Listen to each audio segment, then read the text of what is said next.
Welcome to Hogwarts School of Witchcraft and Wizardry, where tonight we'll journey through magical corridors, enchanted classrooms, and the peaceful grounds of the castle. Join us as we explore the wizarding world in a story designed to help you drift into a peaceful sleep. After our story concludes, you'll hear the gentle crackling of a common room fire to help you fall asleep. There will be no advertisements or interruptions, just the continuous, soothing sounds of flames to carry you into your dreams. Now take a deep breath, relax your mind, and let's begin our magical adventure.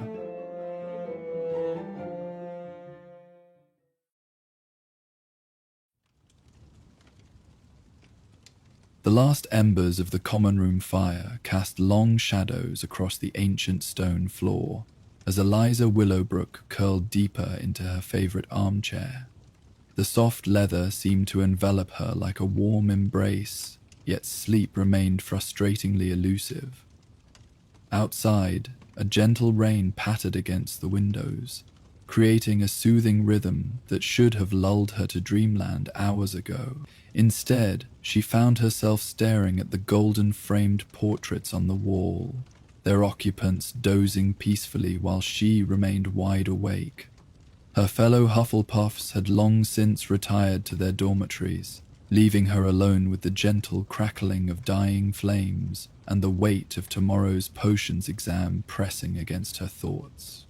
Professor Slughorn had hinted at including Wiggenweld potion, and she still couldn't remember if the lionfish spines were added before or after the flobberworm mucus. The textbook lay open on her lap, the pages illuminated by the soft glow of her wand, which she had charmed to emit a gentle buttercillion light that wouldn't strain her eyes.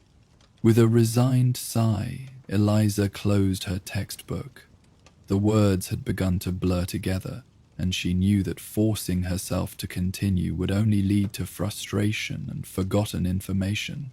A glance at her wristwatch, a birthday gift from her parents, enchanted to glow softly in the dark, showed it was well past midnight. She rubbed her tired eyes and stretched, feeling the tension in her shoulders release slightly. Perhaps a short walk would clear her mind.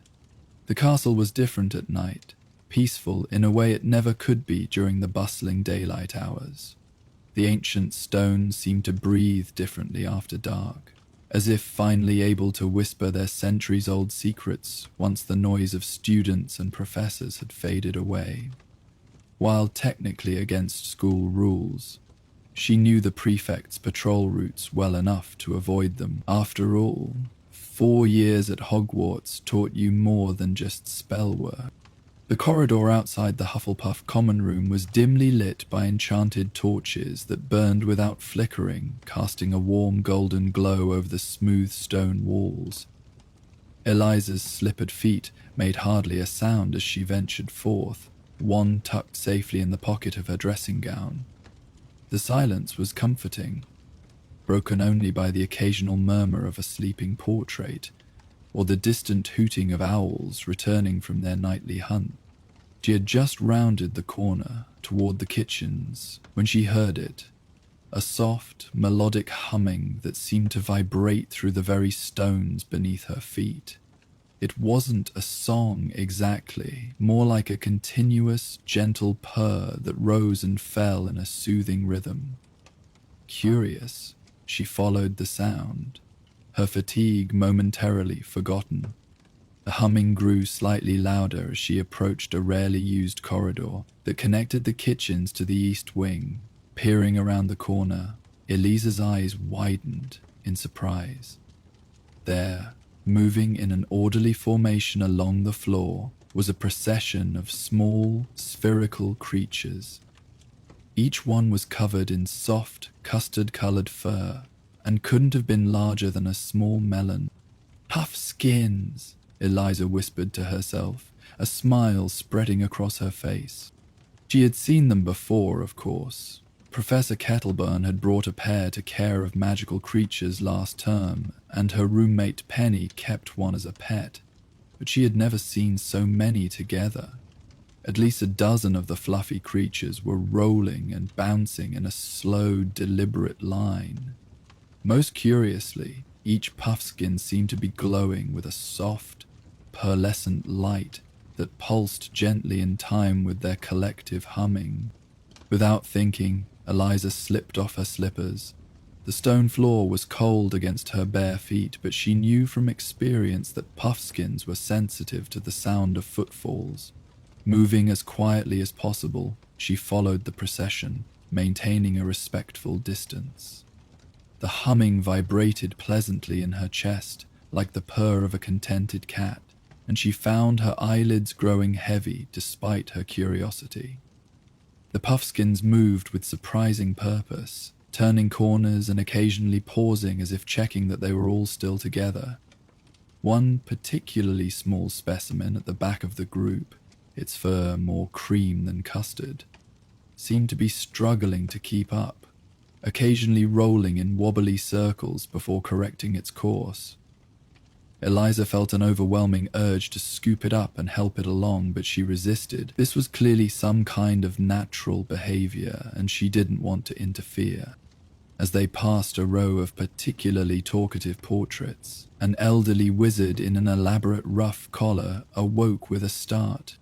"Not again," he grumbled, his painted face creasing in disapproval.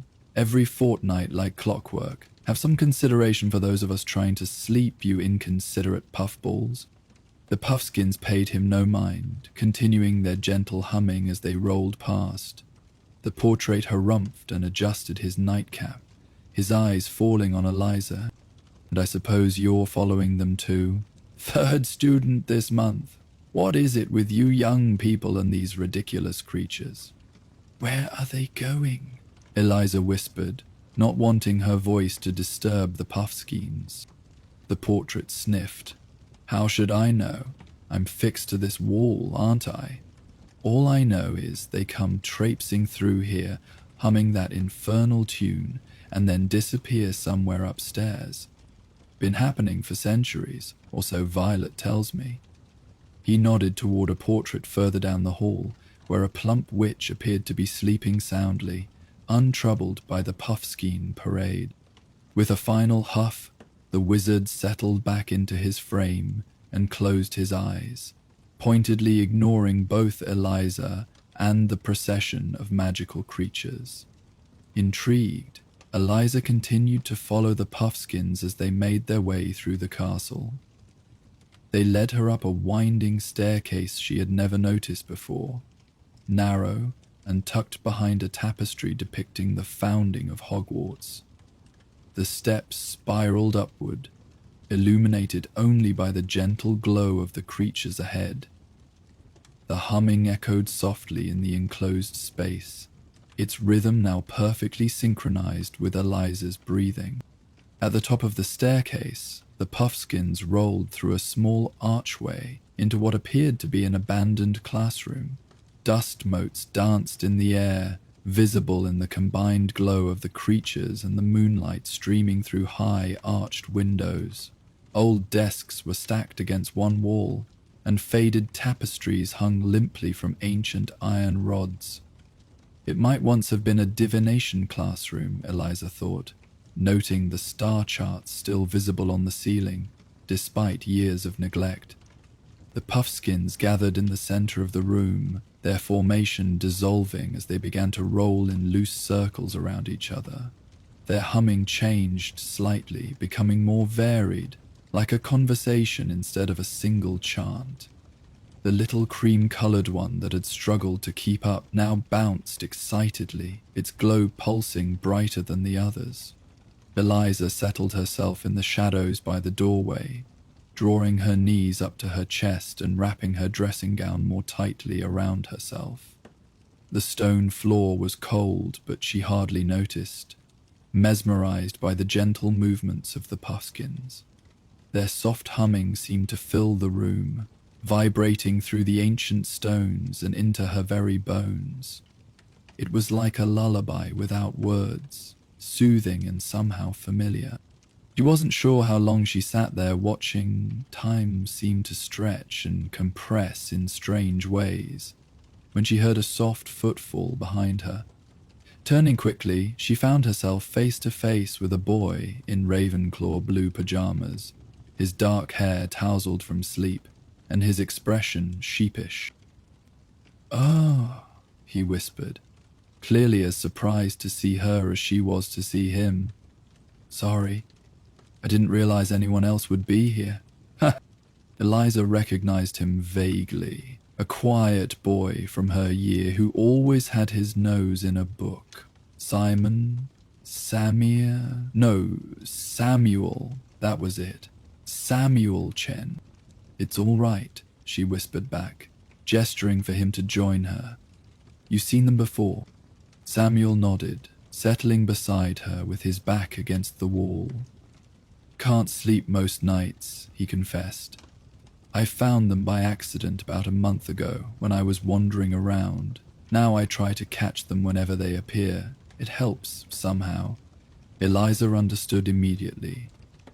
Even after just a few minutes in the presence of the humming puffskins, she felt more relaxed than she had in weeks. The tension in her shoulders had melted away, and the worries about tomorrow's exam seemed distant and unimportant. "Do you know what they're doing?" she asked, watching as the puffskins continued their gentle rolling and bouncing. Samuel shook his head. "Not exactly. I've been researching in the library, but there isn't much written about puffskin's social behavior. Most wizards just keep them as pets, but I have a theory." He paused, seeming almost embarrassed. "Go on," Eliza encouraged.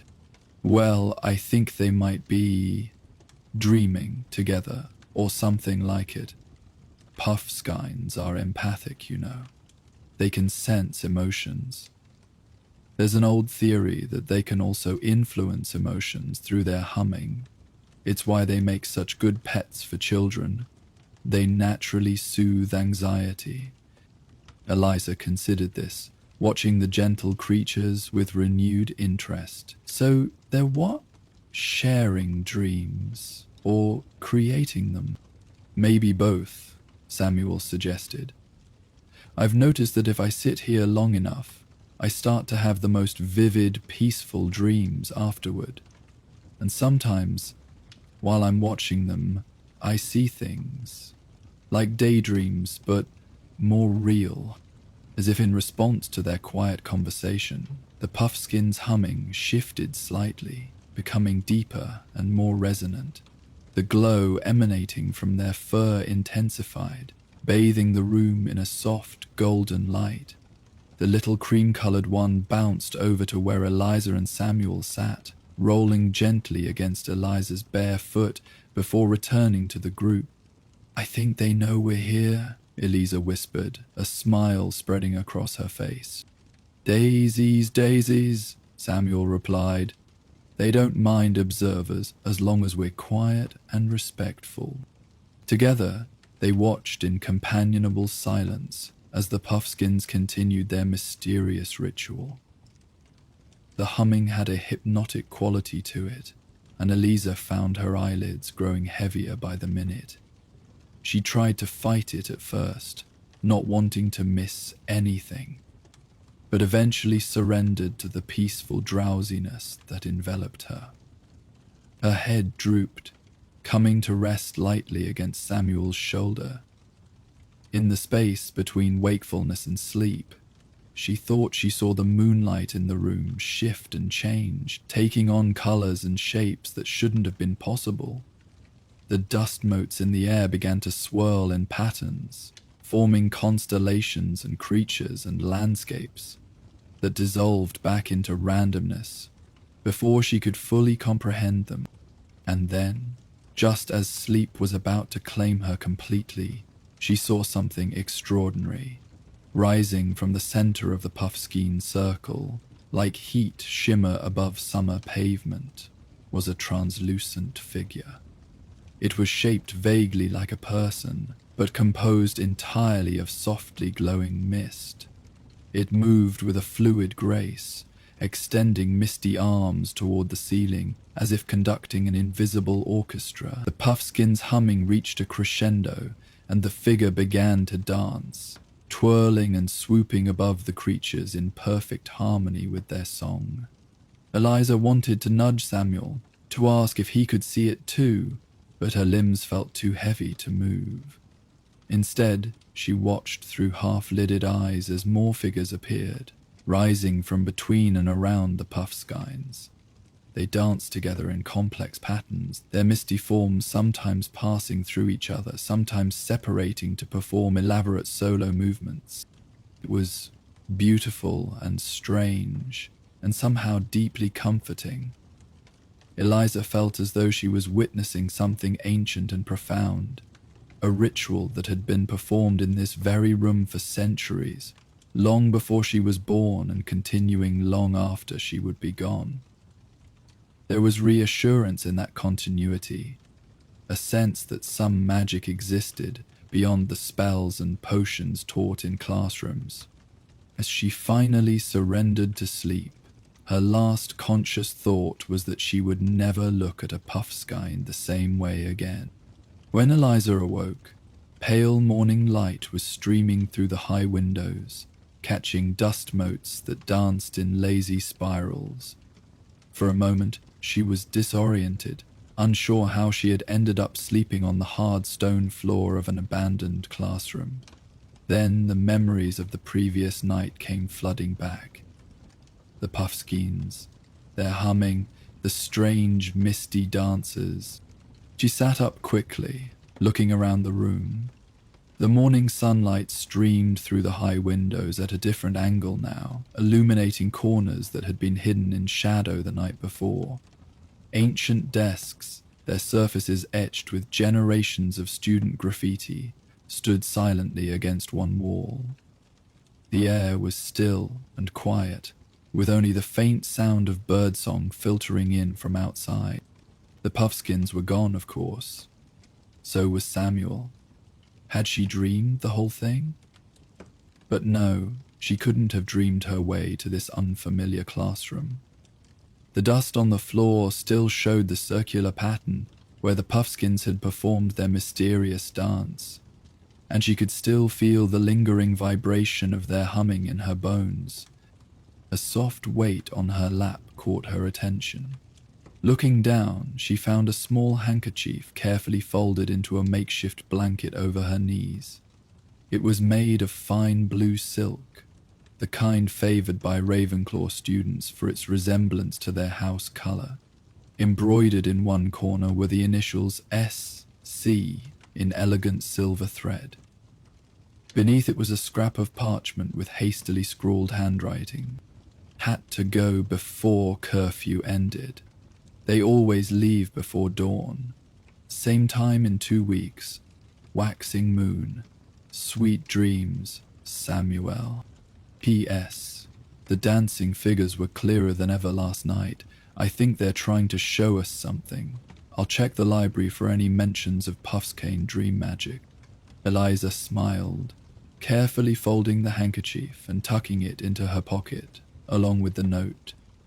For the first time in weeks, she felt truly rested, her mind clear and calm.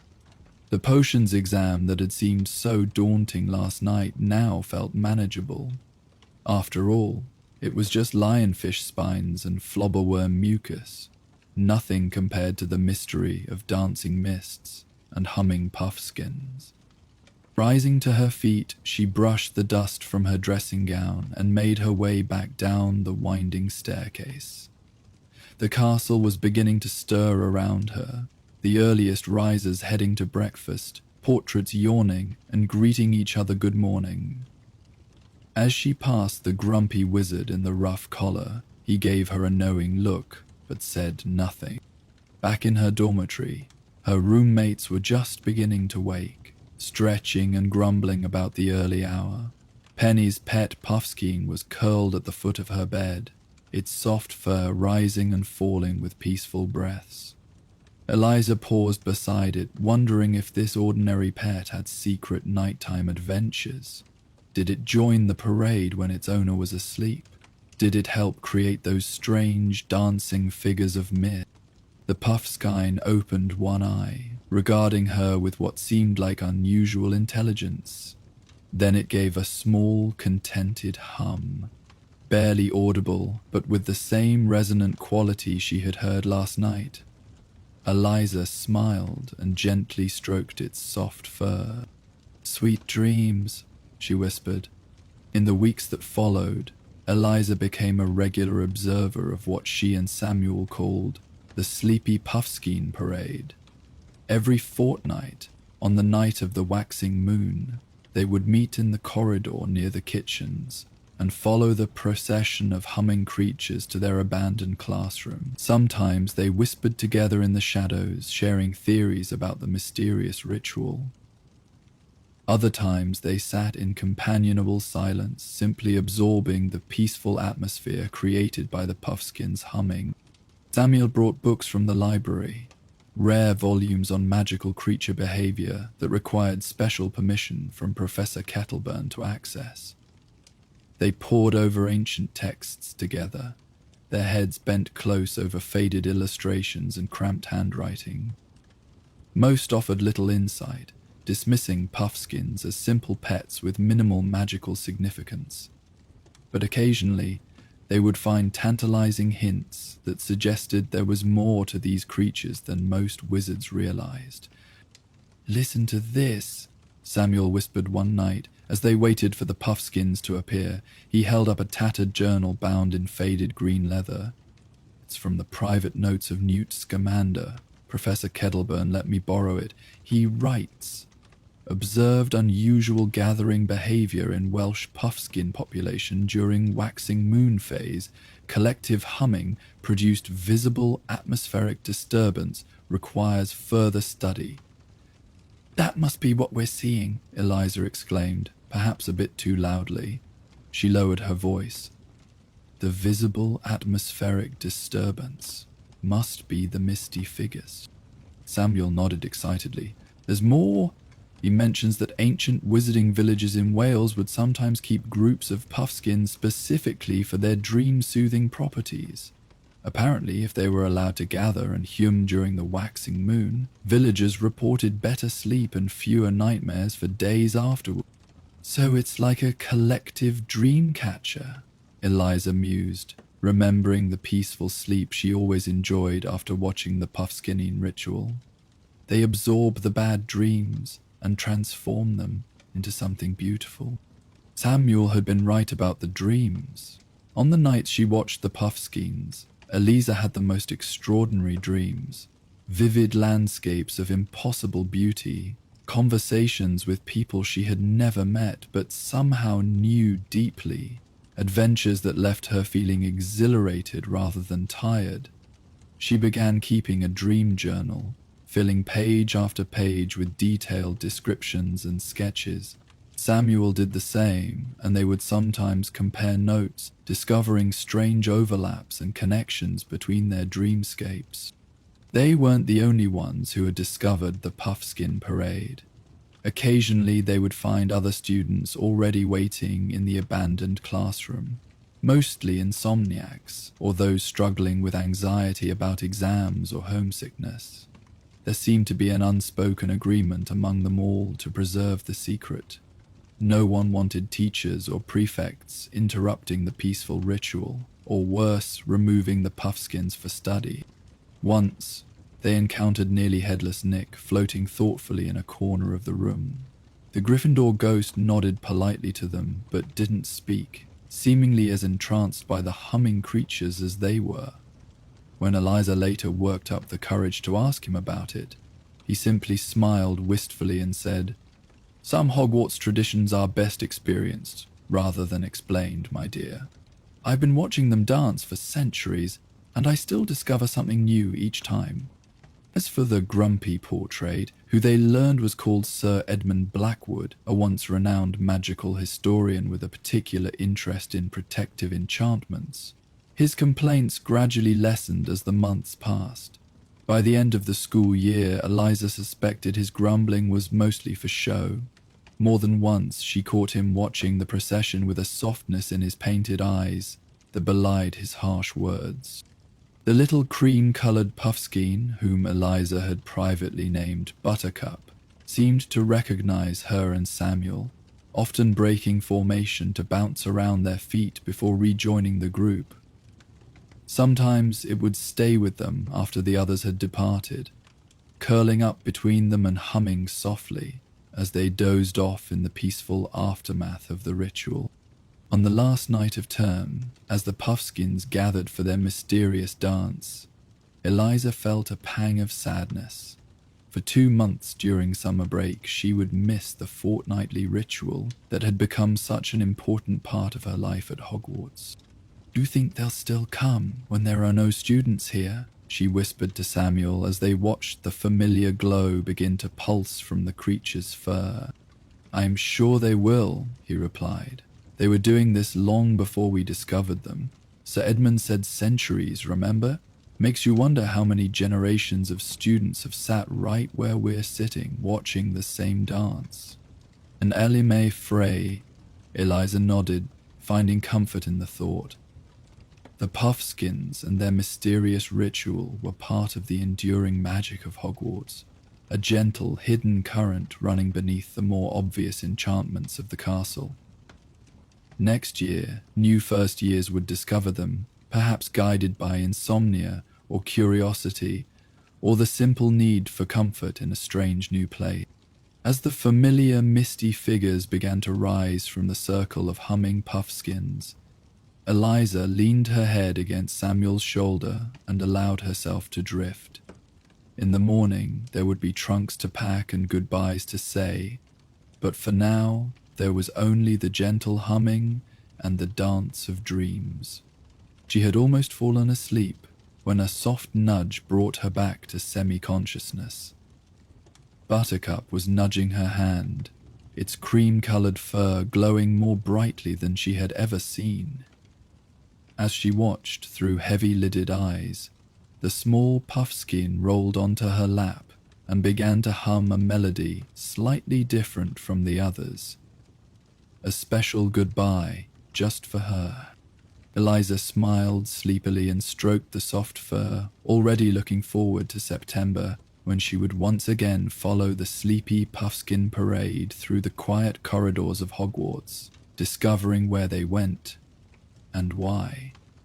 In her dreams that night, she danced with the misty figures, her feet barely touching the ground as she twirled and swooped through constellations made of dust motes. And somewhere in the distance, just beyond the edges of sleep, the Puffskins hummed their ancient, soothing song, guiding her gently through the landscape of dreams.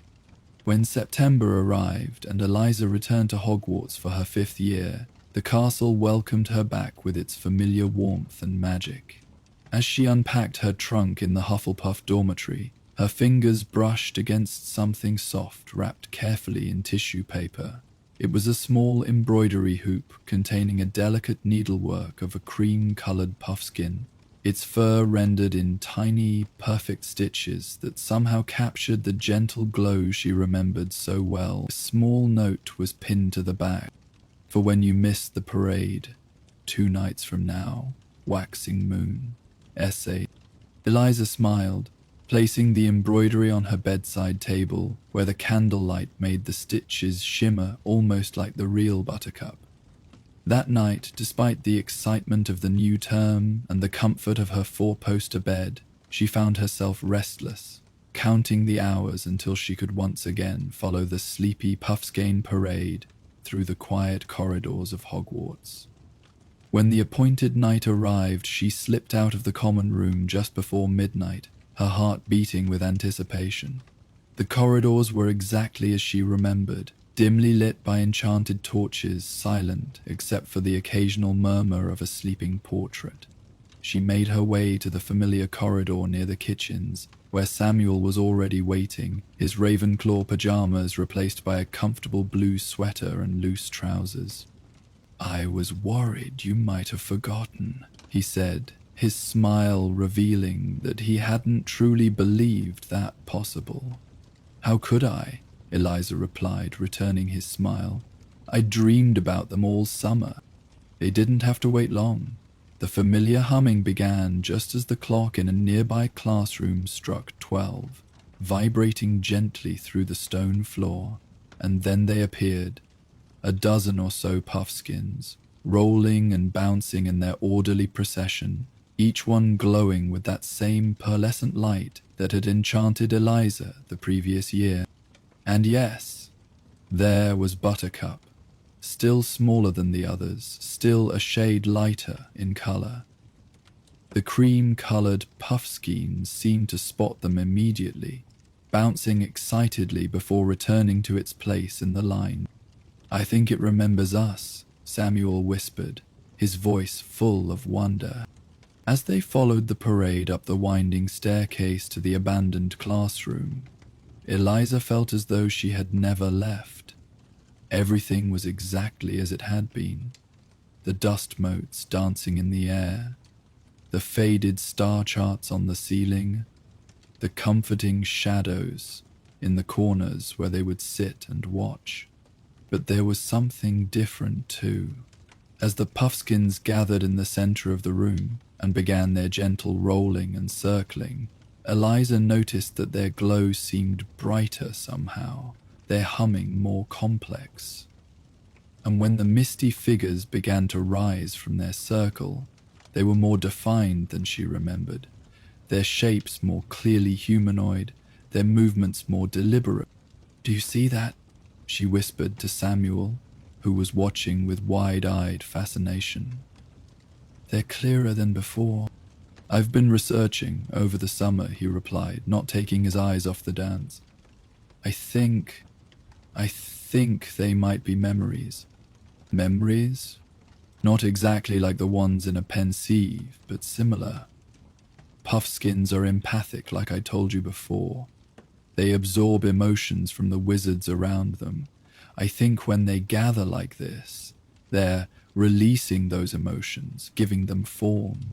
Eliza watched as the misty figures twirled and danced above the humming puffskins. Now that Samuel had suggested it, she could see how each figure seemed to embody a different emotion. Joy, wonder, serenity, nostalgia. They weren't just dancing, they were expressing the full spectrum of human feeling, distilled into pure movement. "So they're like emotional caretakers?" she asked. "Taking our feelings so we don't have to carry them alone?" Samuel nodded. "I think that's part of it. Notice how everyone who watches them sleeps better afterward? They're lightening our emotional burdens just a little, sharing the weight." As the school year progressed, Eliza and Samuel continued their fortnightly vigil, following the puffskin parade and watching their mysterious dance. They invited a few trusted friends to join them, a homesick first-year Gryffindor who couldn't sleep, a stressed seventh-year Slytherin preparing for NES PDAs, and occasionally Penny, whose pet puffskin had begun acting strangely on the nights of the waxing moon, clearly wanting to join its wild cousin. With each passing month, Eliza noticed subtle changes in the puffskin's ritual.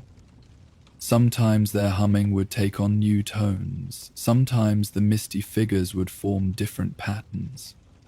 During the December full moon, the figures seemed to dance a solemn, stately waltz, their movements precise and formal. In February, as Valentine's Day approached, they performed what could only be described as a passionate tango, the misty forms entwining in ways that made Eliza blush and Samuel clear his throat awkwardly.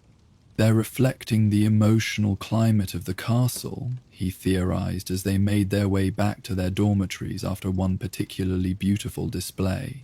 Like emotional weather vanes. By the end of the year, their little group of observers had grown to include students from all four houses. A couple of sympathetic prefects who looked the other way regarding curfew violations, and even Professor Flitwick, who had stumbled upon them quite by accident, but had been so enchanted that he had sworn secrecy. "Extraordinary magic," the tiny charms professor had whispered, watching the misty figures with scholarly appreciation. Emotion given form without a specific incantation or wand work, pure magical expression. On the final night of term, as the puffskins gathered for their mysterious dance, Eliza felt the same pang of sadness she had experienced the previous year. 2 months without the gentle ritual that had become such a central part of her life at Hogwarts seemed an eternity. But this time, as the parade prepared to depart in the pre-dawn light, Buttercup broke away from the group and rolled determinedly towards Eliza. The small, cream-colored puffskin hummed softly, nudging against her hand with unmistakable intention. "I think it wants to go with you," Samuel said, his eyes wide with surprise. "I've never heard of a wild puffskin choosing a wizard before." Eliza hesitantly scooped up the small creature, half expecting it to bounce away, but Buttercup settled contentedly in her palms, its humming taking on a purring quality that vibrated pleasantly through her fingers. "Can I?" she asked, looking toward the other puffskins as if seeking their approval. They continued their soft humming, but none made any move to retrieve their wayward companion. "I think that's a yes," Samuel smiled. And so, when Eliza boarded the Hogwarts Express the next day, she carried with her a small, cream-colored puffskin that hummed contentedly in her pocket. Buttercup would spend the summer with her, a living reminder of the magical nights spent watching the sleepy puffskin parade. And when September came again, they would return to Hogwarts together, where Buttercup could rejoin its mysterious nighttime ritual while still spending its days as Eliza's beloved. As the train pulled away from Hogsmeade Station, Eliza gazed out the window at the receding outline of Hogwarts Castle. Somewhere within those ancient stone walls, secrets and wonders waited to be discovered, gentle magic that existed alongside the more flashy spells and potions that filled their lessons. The thought made her smile as she gently stroked Buttercup's soft fur. Every magical creature had its purpose, its own special kind of magic to share with the world. The sleepy puffskin parade had shared theirs with her, dreams and comfort and the gentle lifting of emotional burdens, and in return she had given them her quiet appreciation, her respectful observation, and now her promise to care for one of their own. It was a fair exchange, she thought, as sleep finally overtook her. A partnership of sorts, between witch and magical creature. As she drifted off, lulled by the rhythm of the train and Buttercup's soft humming, she could almost see the misty figures dancing behind her closed eyelids. A private parade of dreams to carry her through the summer, until she could once again witness the real thing in the abandoned classroom, high in a forgotten corner of Hogwarts Castle. Oliver Fairweather traced a finger along the glass pane, following the path of a raindrop as it meandered down the greenhouse window. The evening storm had rolled in just after dinner, drumming against the glass ceiling in a soothing rhythm that made his eyelids heavy. Greenhouse 3 was his favorite place in all of Hogwarts, especially on nights like this, when the warm air inside fogged the windows and the sweet scent of damp soil mixed with the perfume of night-blooming flowers. A place where he could escape the crowded Gryffindor common room and the mounting pressure of OWL's exams that loomed just weeks away.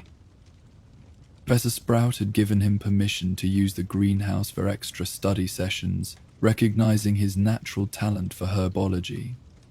"Just remember to lock up when you're finished," she'd said, handing him a small brass key that felt weighty with responsibility.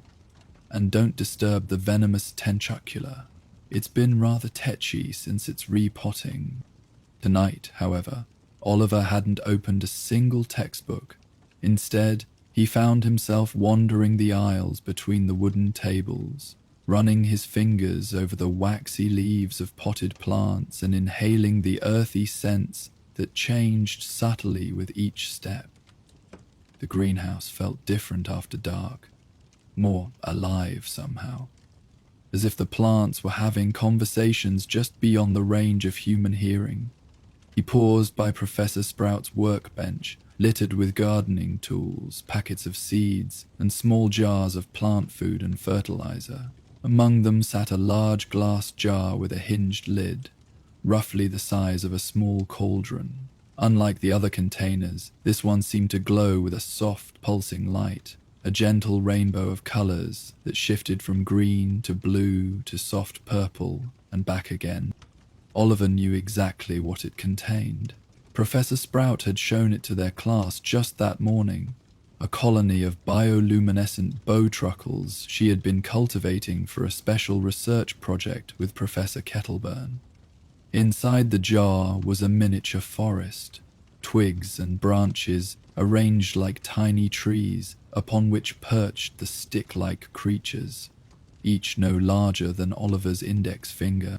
"These aren't your ordinary bowtruckles," Professor Sprout had explained, her round face glowing with enthusiasm. "They've been feeding exclusively on the sap of the luminescent larch, a rare tree found only in the northernmost parts of Scotland. The sap alters their natural magic, causing them to absorb and emit light." The class had gathered around in wonder as she demonstrated how the tiny creatures' glow intensified when they felt safe and dimmed when they sensed danger. "Remarkably sensitive they are," she'd added. "Each one glows a slightly different color based on the exact tree it came from. We're studying whether the sap might have applications in healing magic." Oliver leaned closer, fascinated by the delicate movements of the bowtruckles as they climbed up and down their branches. Their twig-like bodies were difficult to distinguish from the real twigs except for the soft glow that emanated from them. One particularly bold specimen, glowing a gentle jade green, approached the glass and pressed what passed for its face against the surface, studying Oliver with curious bark-textured eyes. "Hello there, little one," Oliver whispered, tapping the glass gently with his fingertip. The bowtruckle's glow brightened momentarily before it scurried back to the safety of its branch. A crash of thunder outside made Oliver jump, and he glanced at the clock hanging above the greenhouse door. It was well past curfew. He'd lost track of time completely.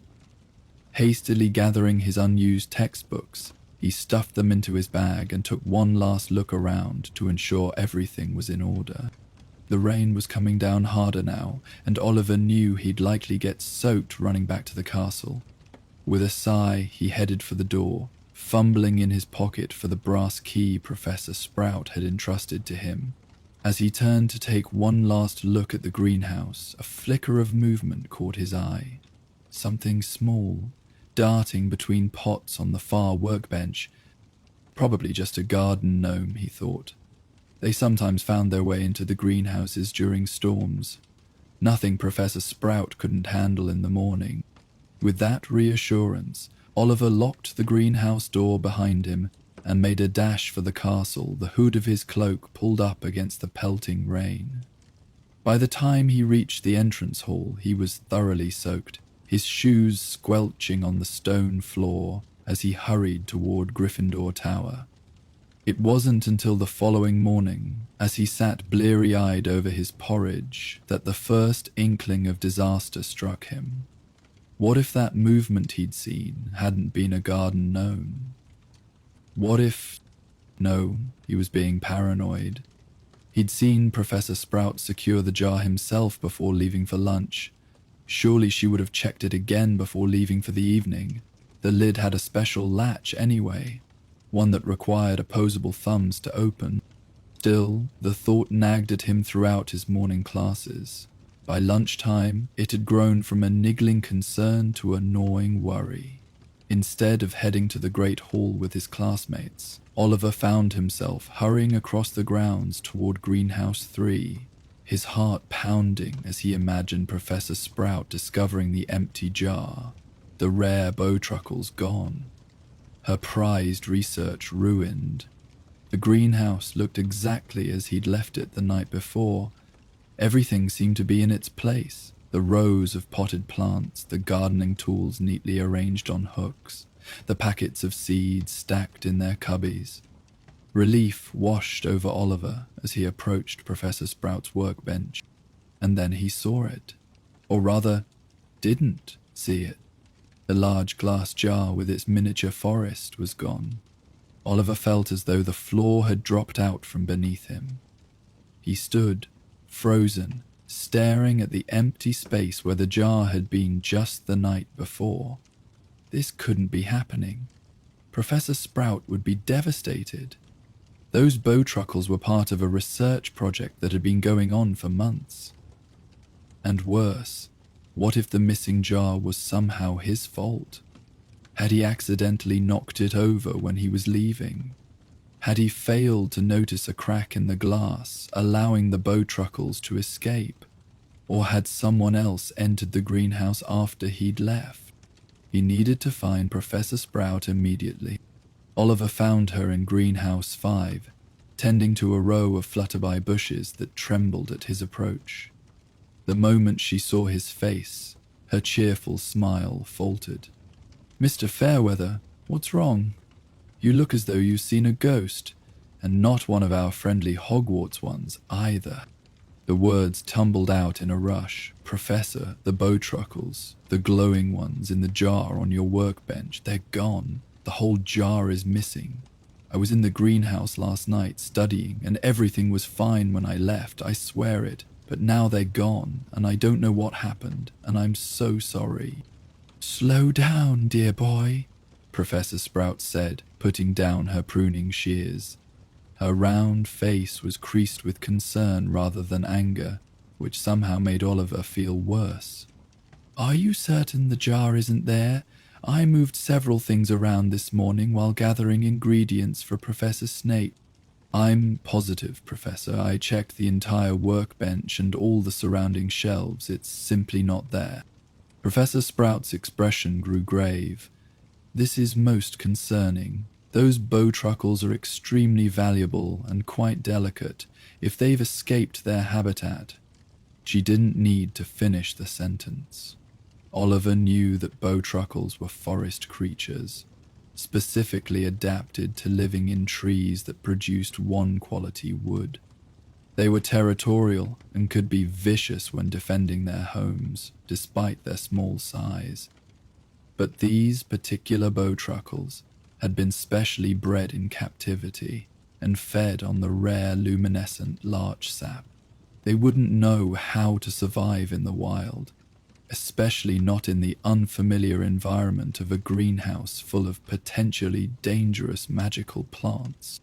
"I'll help you look for them, Professor," Oliver said quickly. "It must be my fault somehow. I was the last one in the greenhouse last night."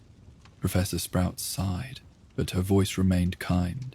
Now, Mr. Fairweather, let's not jump to conclusions. The important thing is to find them before they scatter too far or get into something dangerous. Bowtruckles are clever creatures, but they're extremely vulnerable outside their natural habitat." She untied her earthaned apron and hung it on a nearby hook. "We'll need some help. The bowtruckles could be anywhere in the greenhouses by now, perhaps even out on the grounds if someone took the jar outside." "Should we tell Professor Kettleburn?" Oliver asked, knowing the care of magical creatures professor was jointly responsible for the bowtruckle project. "He's away at a conference in Romania this week, studying dragon conservation. No, I think we need someone with a gentler touch anyway." She thought for a moment, then brightened. "Ah, I know just the person. Wait here, Mr. Fairweather." Professor Sprout hurried out of the greenhouse, leaving Oliver alone with his guilt and the trembling flutterby bushes. He paced anxiously, replaying the previous night in his mind. He was certain the jar had been intact when he left. He hadn't bumped the workbench or left the door unlocked. Could someone have broken in? But who would want to steal a jar of bowtruckles, no matter how special they were? 10 minutes later, Professor Sprout returned, accompanied by a slim girl with long blonde hair tied back in a neat plait. Oliver recognized her as Luna Lovegood, a rather odd Ravenclaw third year who was often seen wandering the grounds barefoot or reading books upside down in the library. "Mr. Fairweather, this is Miss Lovegood. She's been assisting me with some special projects this term, and she has a remarkable way with magical creatures." Luna smiled dreamily. "Hello, Oliver. Professor Sprout says you've lost some bowtruckles. Or rather, they've lost themselves, which I expect they're quite upset about." Oliver blinked, unsure how to respond to this peculiar statement. Yes, a whole jar of them. They glow different colors, and I know all about them," Luna interrupted, her voice soft but confident. "I've been helping Professor Sprout record their light patterns. They're quite beautiful, aren't they? Like tiny stars that have come down to see what life is like on Earth." Professor Sprout nodded approvingly. "Miss Lovegood has a natural talent for gaining the trust of nervous magical creatures. If anyone can help us locate and safely gather the bowtruckles, it's her." "But how will we find them?" Oliver asked. "They could be anywhere by now." "We'll start with Greenhouse 3, where they were last seen," Professor Sprout said practically. "Fortunately, the bioluminescent bowtruckles should be easier to spot than regular ones, especially if we search after dark, when their glow will be more visible." "We should bring music," Luna added, reaching into her robes and pulling out what looked like a tiny silver flute. "Bowtruckles are very sensitive to sound. Gentle music helps them feel safe and might encourage them to reveal themselves." Professor Sprout beamed at her. "Excellent suggestion, Miss Lovegood. Mr. Fairweather, I believe you play the recorder, don't you? I've heard you practicing by the lake sometimes." Oliver nodded, surprised that she'd noticed. "I do, Professor, though I'm not very good." "Nonsense, dear boy. The bowtruckles won't mind a few wrong notes. What matters is the gentle intention behind the music. Now, let's make a plan. We'll meet at Greenhouse 3 just after sunset. I'll inform your heads of house that you're assisting me with an urgent project, so you needn't worry about curfew tonight." As Professor Sprout outlined the search strategy, Oliver felt a small surge of hope. Perhaps the situation wasn't as dire as he'd feared. With Luna's expertise and the professor's knowledge, they stood a decent chance of finding the missing bowtruckles before any harm came to them. Still, he couldn't shake the feeling that the mysterious disappearance of the jar was somehow his responsibility. If only he'd paid more attention to that movement he'd spotted just before leaving the greenhouse. If only he'd double-checked the workbench one last time. The afternoon dragged interminably as Oliver attempted to focus on his classes. In Transfiguration, he accidentally turned his teacup into a turtle instead of a teapot, earning a raised eyebrow from Professor McGonagall. During History of Magic, he didn't take a single note, instead sketching bowtruckles in the margins of his parchment as Professor Binns droned on about goblin rebellions. By the time the sun began to set, Oliver was a bundle of nerves. He'd retrieved his recorder from his trunk and stopped by the kitchens to collect some woodlice, a favorite treat of bowtruckles that might help lure them out of hiding. Armed with these supplies, he made his way to Greenhouse 3, where Professor Sprout and Luna were already waiting. "Ah, Mr. Fairweather, excellent," Professor Sprout said, looking up from what appeared to be a hand-drawn map of the greenhouses and surrounding grounds. "Miss Lovegood has had a rather brilliant idea about how to track our missing friends." Muna held up a small glass vial containing what looked like fine silver dust. "It's powdered moonstone mixed with essence of luminescent larch," she explained. I made it for Professor Sprout to use in tracking the growth patterns of the bowtruckles. If we sprinkle a bit on the ground, it should illuminate the trails left by their tiny feet. But only the trails of creatures that have consumed the larch sap. That's actually quite clever, Oliver admitted, impressed despite his anxiety. We'll start here, in Greenhouse 3, where the jar was last seen, and work our way out if necessary, Professor Sprout said. Remember, we must move slowly and speak softly. Bowtruckles are easily startled, and these particular specimens are even more sensitive due to their altered magical properties. With that, the search began. Luna carefully sprinkled the silvery powder along the workbench and surrounding floor. For a moment, nothing happened. Then, as the greenhouse grew darker with the fading daylight, faint lines began to appear. Delicate, luminous trails that glowed with the same rainbow hues as the bowtruckles themselves. It's working, Oliver whispered excitedly. The trails led in multiple directions, some toward the greenhouse door, others weaving between potted plants, a few climbing up the wooden supports of nearby shelves. It was clear that the bowtruckles had scattered, probably frightened and confused by their sudden freedom. Luna raised her tiny silver flute to her lips and began to play. The melody was unlike anything Oliver had ever heard, ethereal and slightly otherworldly, with notes that seemed to hang in the air like dewdrops on a spider's web. After a few moments, he tentatively joined in with his recorder, trying to complement rather than overwhelm her delicate tune. As they played, moving slowly along the glowing trails, Oliver began to notice subtle changes in the greenhouse atmosphere.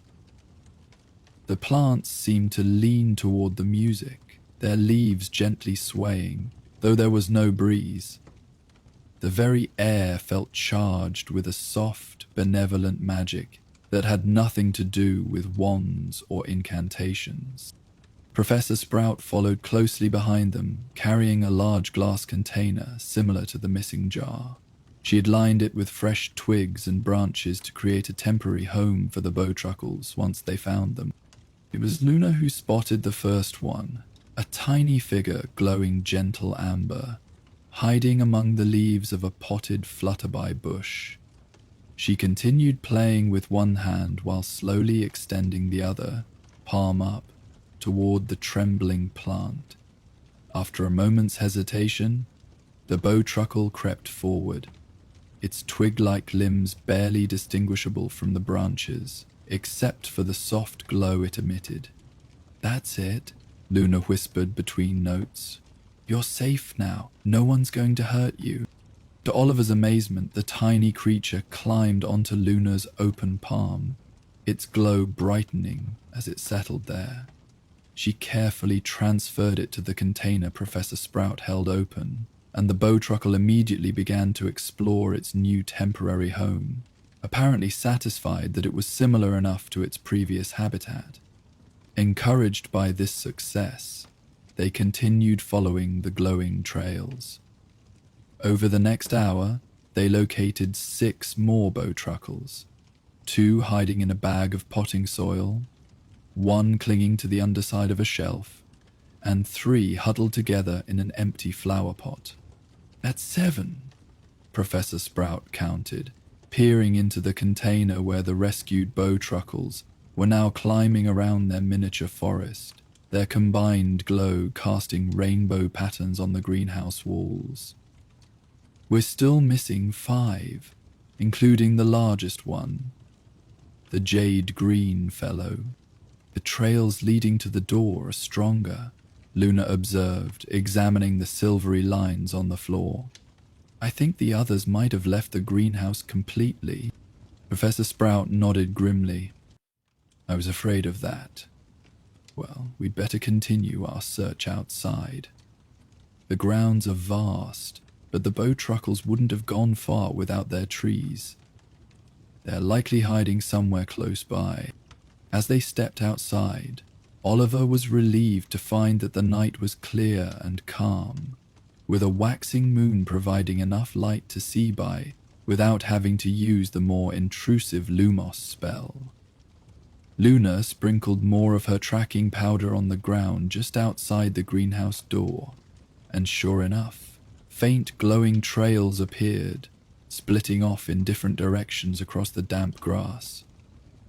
"I'll follow that path toward the vegetable gardens," Professor Sprout decided, pointing to one set of tracks. "Miss Lovegood, why don't you check the trail leading toward the forest edge, but don't go in, mind you. Just check the first line of trees. Mr. Fairweather, you follow that path that seems to be heading toward the lake."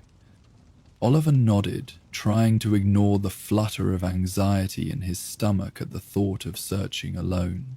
He watched as Professor Sprout and Luna set off in their assigned directions, then turned to follow his own glowing trail. The silvery footprints were fainter here, harder to see against the dew-damp grass, but they formed a clear path that meandered toward the great lake, whose surface reflected the stars like a dark mirror. He raised his recorder to his lips once more and began to play, hoping the gentle notes would reach any bowtruckles hiding nearby. The night was silent except for his music and the occasional splash from the lake, where the giant squid was probably enjoying a late-night swim. The trail led him to a small copse of trees that grew near the water's edge. These weren't part of the forbidden forest proper, but rather a small grove that provided shade for students studying or relaxing by the lake during warmer months. Now, in the moonlight, their bare branches created intricate patterns against the night sky. Oliver moved carefully among the trees, eyes darting between the glowing trail on the ground and the branches overhead. Bowtruckles were excellent climbers and would naturally seek the highest branches where they felt safer. A flash of blue light from above caught his attention. There, clinging to a branch about 10 feet off the ground, was a bowtruckle glowing a soft azure blue. It was watching him cautiously, its tiny bark-textured face barely visible in the darkness. "Hello there," Oliver whispered, continuing to play soft notes between words. "I've been looking for you. Don't be afraid." The bowtruckle's glow flickered nervously, but it didn't flee. Encouraged, Oliver set down his bag and rummaged inside for the container of woodlice he'd brought from the kitchens. He opened it and carefully placed a few of the small creatures on the palm of his hand, then held it up toward the tree. "Look what I've got," he said softly. "Your favorite treat. Won't you come down and have some?" For a long moment, nothing happened. Then, slowly, the bowtruckle began to descend, its twig-like limbs finding invisible footholds in the bark. When it reached a branch just above Oliver's head, it paused, still wary. Oliver remained perfectly still, hand extended, recorder temporarily abandoned. He hardly dared breathe as the tiny creature seemed to consider its options. Then, with a sudden movement that startled him, the bowtruckle dropped from the branch and landed on his outstretched palm. Its feet tickled as it scurried across his skin to investigate the woodlice. Up close, Oliver could see the intricate details of its body, the bark-like texture of its skin, the long fingers perfectly adapted for gripping branches, the tiny eyes that gleamed with intelligence despite their small size. And most remarkable of all, the gentle blue glow that emanated from within, as if the creature had swallowed a piece of the sky. "That's it," Oliver encouraged as the bowtruckle began to eat. "Good job, you must be hungry after your adventure." While the creature was distracted with its meal, Oliver carefully reached into his robes with his free hand and pulled out a small cloth bag that Professor Sprout had given him to transport any bowtruckles he found. Unlike regular bowtruckles, These special ones wouldn't attempt to gouge his eyes out when captured. They were used to being handled by humans, but they might still try to escape if they felt threatened. Slowly, he brought the bag closer, ready to gently coax the botracle inside. But just as he was about to make his move, a loud splash from the lake startled both him and the tiny creature. The giant squid had breached the surface, one enormous tentacle waving in the night air before crashing back down with a sound like thunder. The botracle panicked, its glow dimming dramatically as it abandoned its meal and made a desperate leap back toward the tree. Oliver lunged forward, trying to catch it, but succeeded only in startling it further. It scrambled up the trunk at incredible speed, its blue glow now barely visible among the branches. "No, wait!" Oliver called, forgetting in his distress that loud noises would only frighten the creature more. "Please, come back!" But it was too late. The botracle had vanished into the upper branches, its light extinguished completely by fear. Oliver groaned in frustration. He'd been so close. Now he'd have to start all over, and who knew if the frightened creature would respond to his music a second time. Sighing, he bent to pick up his recorder from where he'd set it on the ground. As he straightened, a different color caught his eye. A soft, jade-green glow coming from behind a nearby tree. Moving carefully this time, Oliver peered around the trunk.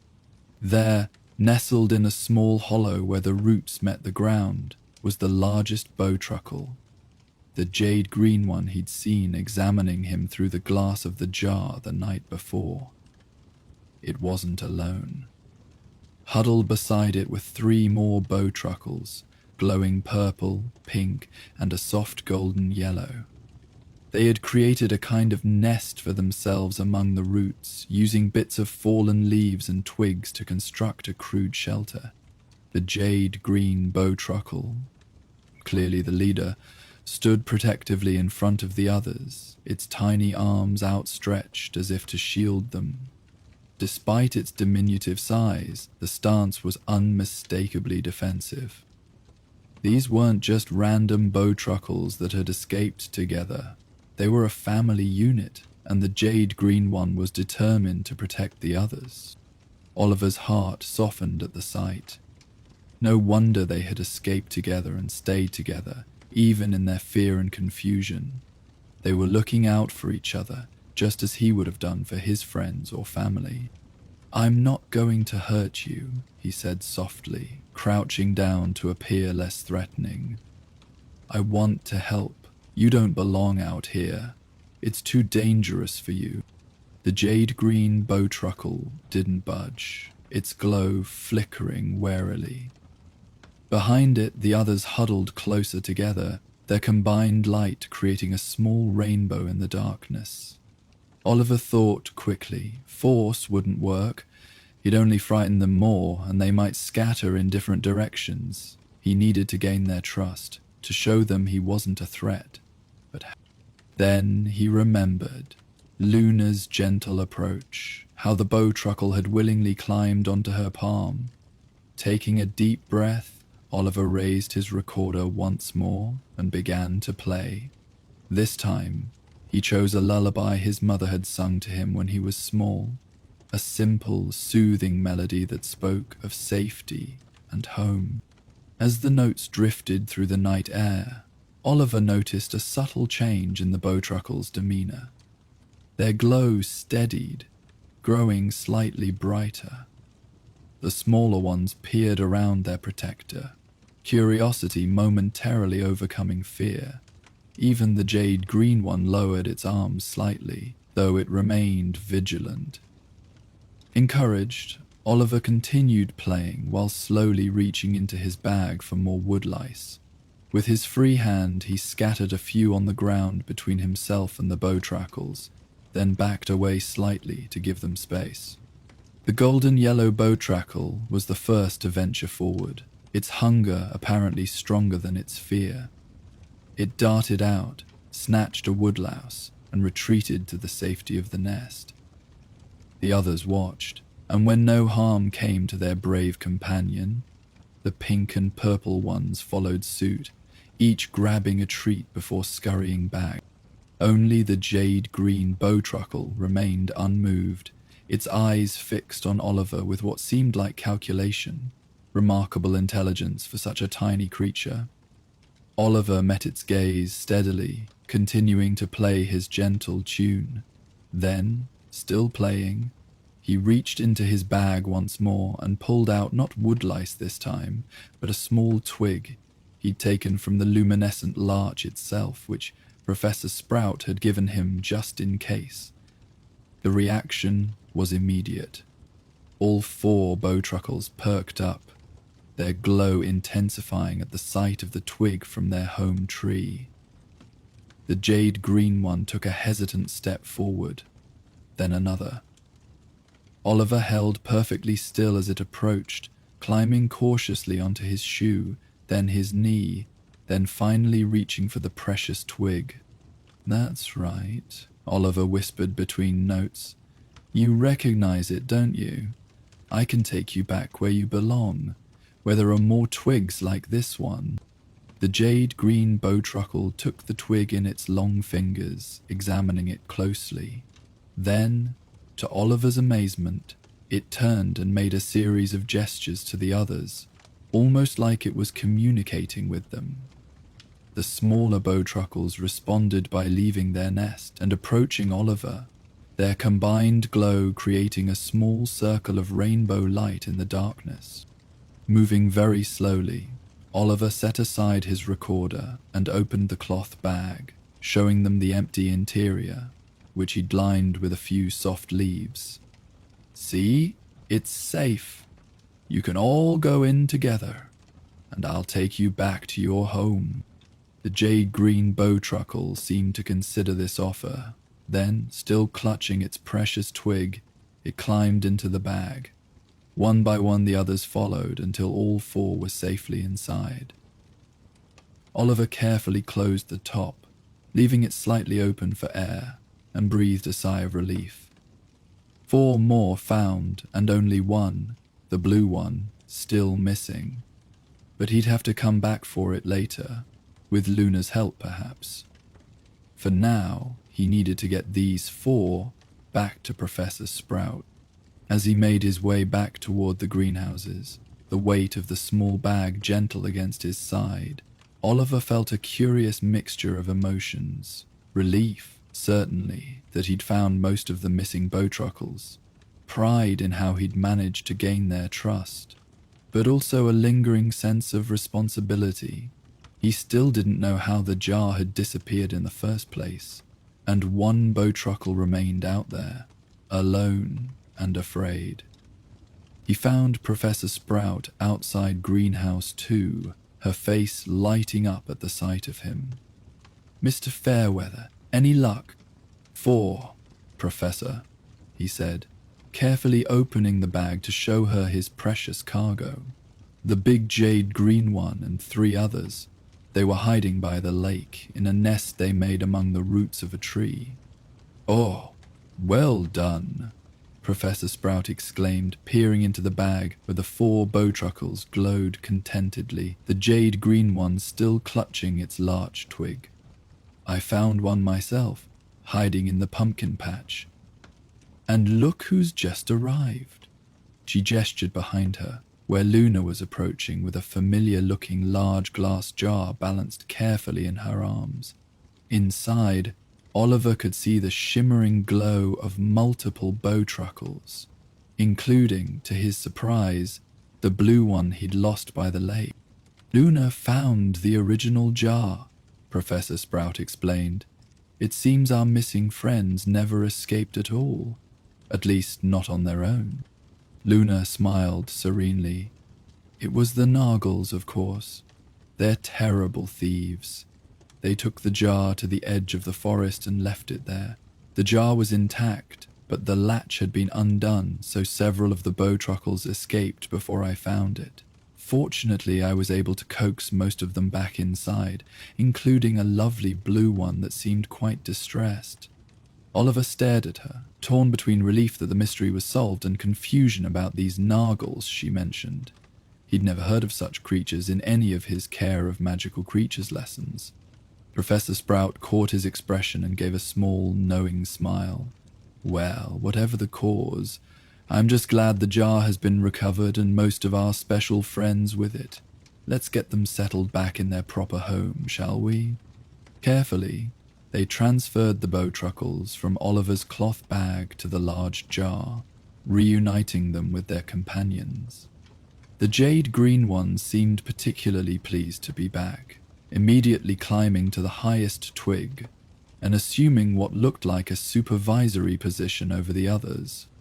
11, 12, yes, that's all of them, Professor Sprout counted, securing the latch on the jar with an extra magical seal for good measure. What a relief! Professor Kettleburn would have been most displeased if we'd lost his research subject. I'm sorry about what happened, Professor, Oliver said, feeling he should still apologize, even though the disappearance apparently hadn't been his fault. I should have checked more carefully before I left last night. Professor Sprout patted his shoulder kindly. Nonsense, dear boy, you did everything right, both last night and today. In fact, I'm extremely impressed with how you handled the situation. Not many fifth years would have shown such responsibility or resourcefulness. Her praise warmed him, easing the guilt that had been knotted in his stomach all day. Thank you, Professor. I'm just glad we found them all. Indeed. And now I think you've both earned a treat for your efforts. How about some hot chocolate in my office before you return to your dormitories? I believe I still have some of those excellent ginger biscuits left from my last visit to Hogsmeade. As they settled in, Professor Sprout's cozy office, warming their hands around mugs of rich hot chocolate, Oliver found himself unable to stop glancing at the jar of bowtruckles, now safely placed on a high shelf. The tiny creatures had resumed their normal activities, climbing around their miniature forest, their soft glow creating a gentle, ever-changing rainbow of colors that reflected off the glass walls of their home. He's quite extraordinary, aren't they? Luna said, following his gaze. Like tiny guardians of light. Oliver nodded, understanding exactly what she meant. These weren't just magical creatures being studied for their properties. They were living beings with their own society, their own bonds of family and friendship. The jade green one had been willing to risk its own safety to protect the smaller ones. They had built a nest together, stayed together through their fear and confusion. I was thinking, he said, hesitantly, turning to Professor Sprout. Would it be possible for me to help with the bowtruckle project? I could assist with feeding them, recording their light patterns, that sort of thing. Professor Sprout beamed at him. I was hoping you might ask. Professor Kettleburn and I could certainly use another pair of hands, especially such careful and gentle ones as yours have proven to be. I'll speak to him when he returns from Romania. Oliver smiled, feeling a connection to the tiny glowing creatures that he couldn't quite explain. Perhaps it was because he'd seen them vulnerable, afraid, trying to make their way in a world too large and dangerous for them. Or perhaps it was simply the beauty of their gentle light, a reminder that even the smallest beings could illuminate the darkness in their own way. As he sipped his hot chocolate, watching the bowtruckles settle down for the night in their jar, their glow dimming slightly as they nestled among the twigs, Oliver found himself thinking of the jade green one's protective stance.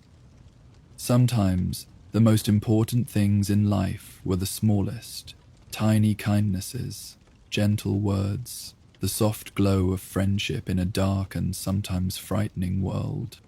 Outside the window, the stars twinkled in the clear night sky, mirroring the rainbow of lights in the bowtruckle's jar. Within and without, the darkness was held at bay by these small, persistent points of light, a comforting thought to carry into dreams. The silver beams of moonlight filtered through the ancient trees, painting dappled patterns on the forest floor, as Lyra Thornfield realized she was hopelessly, utterly lost. What had begun as a routine care of magical creatures lesson with Professor Kettleburn had turned into a solitary misadventure when she'd paused to sketch a particularly fascinating bough truckle, only to look up and find her classmates vanished among the dense foliage. Now, as the sky darkened from indigo to midnight blue, the once familiar sounds of the forbidden forest's edge had transformed into an eerie symphony of rustling leaves and distant calls that raised goosebumps along her arms. Normally rule-abiding and cautious, the fifth-year Ravenclaw clutched her wand tighter, its faint Lumos spell creating a small sphere of comfort in the growing darkness. "Hello?" she called out, her voice sounding small against the vastness of the forest. "Professor Kettleburn? Anyone?" Only the whisper of wind through the trees answered her. Lyra took a deep breath, trying to calm her racing heart. Panic wouldn't help her find her way back to the castle. She needed to think logically, as befitted a Ravenclaw. Professor Kettleburn had led them northwest from Hagrid's hut, following a narrow path that skirted the denser parts of the forest. If she could find that path again and follow it southeast, she should eventually reach familiar ground. The problem was determining which direction was southeast. The thick canopy above obscured most of the sky, making it impossible to orient herself by the stars. Her wristwatch had a small compass built into it, a gift from her father who had always encouraged her interest in exploration, but the magic-heavy environment of the Forbidden Forest was making the needle spin wildly, rendering it useless. "Think, Lyra," she muttered to herself. "What would Professor Flitwick say? Use your surroundings. Notice the details." She raised her wand higher, illuminating more of her immediate vicinity. The trees here were ancient and gnarled, their massive trunks covered in thick moss that seemed to glow faintly in the wandlight. Strange fungi dotted the forest floor, some pulsing with an unnatural blue luminescence. Nothing looked familiar. Lyra decided to keep moving. Standing still would only invite trouble, and the night was growing colder. She chose a direction that seemed less densely forested and began to walk, keeping her wand raised and her senses alert for any sign of the path, or of creatures she'd rather avoid. As she walked, the forest gradually began to thin. The massive trees grew further apart, allowing glimpses of the star-strewn sky above. Lyra felt a surge of hope. Perhaps she was nearing the edge of the forest after all. Then the ground beneath her feet changed. Instead of soft earth and fallen leaves, she found herself stepping onto smooth stone. Looking down, she realized she had reached some kind of ancient flagstone path, worn by centuries of weather but still discernible. It led forward through a natural archway formed by two leaning trees, beyond which she could see an open space. Curiosity temporarily overcoming her fear, Lyra followed the path through the archway. What she saw beyond took her breath away. She had emerged onto a wide cliff ledge that jutted out from the forest's edge, offering a panoramic view of the valley below and the vast sky above. Hogwarts Castle was visible in the far distance, its windows twinkling like earthbound stars. The moon hung low and full, bathing everything in silver light. But it wasn't the view that made Lyra gasp. It was what filled the space between the cliff edge and where she stood. Suspended between ancient stone columns that rose from the cliff face were enormous webs. Not the chaotic, sticky traps one might expect, but intricate, geometric patterns that seemed to mirror the constellations above. The silvery strands gleamed in the moonlight, swaying gently in the night breeze. They were beautiful in a strange, otherworldly way, and for a moment Lyra forgot to be afraid. Then she remembered what such webs must mean. Acromantulas, giant, intelligent spiders known to inhabit the deepest parts of the forbidden forest. Creatures that, according to her textbooks, were among the most dangerous magical beings a witch or wizard could encounter. Fear returned in a cold wave, and Lyra began to back away slowly. But as she retreated, her foot dislodged a small stone, sending it skittering across the flagstones with a sound that seemed deafening in the quiet night. A soft, deep voice spoke from the shadows near the largest web. "A visitor comes to my threshold. How Lyra froze, her wand trembling in her grasp. The voice was unlike anything she had expected. Not the clicking, chittering sound she associated with spiders, but a slow, melodious speech that reminded her of wind through tall reeds, or water flowing over smooth stones. I'm sorry," she stammered. "I didn't mean to intrude. I'm lost and I was trying to find my way back to Hogwarts." There was a long silence, during which Lyra considered making a dash back into the forest, but curiosity, that Ravenclaw trait that had led her into this situation to begin with, kept her rooted in place. Finally, the voice spoke again. "Lost ones often find their way here, though few are as young as you, little weaver." From the darkness beneath one of the stone columns, something moved. Something enormous. Lyra's breath caught in her throat as an acromantula emerged into the moonlight. It was far larger than she had imagined possible, its body alone the size of a small car, its legs extending outward like the branches of an ancient tree. But, unlike the acromantulas she had seen depicted in her textbooks, this one moved with a slow, deliberate grace that spoke of great age. Most startling of all were its eyes, not the flat, dead black she had expected, but opalescent orbs that seemed to capture and reflect the night sky, complete with tiny pinpricks of starlight. As the creature moved further into the open, Lyra saw that its exoskeleton wasn't the usual glossy black, but a dusky, muted grey, almost silvery in the moonlight. "You fear me," the acromantula observed, settling its massive form onto a flat stone some distance from Lyra. "That is wise, but perhaps unnecessary, at least for this night. I have fed well, and I find conversation a more pleasant evening pursuit than hunting." Lyra swallowed hard, her mind racing. Everything she had been taught about acromantulas suggested she should be running for her life. Yet this one seemed different. It was speaking to her not as predator to prey, but as one sentient being to another. "You're an acromantula," she said, her scholarly instincts momentarily overwhelming her fear. "But you're not like the ones in our textbooks. You're older?" A sound like dry leaves rustling emerged from the creature. Laughter, Lyra realized with astonishment. "Older than your textbooks, certainly. Older than the stone beneath your feet. Older than many of the trees in this forest." The acromantula shifted slightly, its starlit eyes focusing on Lyra. "I am Aranea, and you, small one?" "Lyra," she replied automatically. "Lyra Thornfield." "Lyra," the spider repeated, rolling the name as if tasting it. "Named for the constellation, are you not? The small harp among the stars."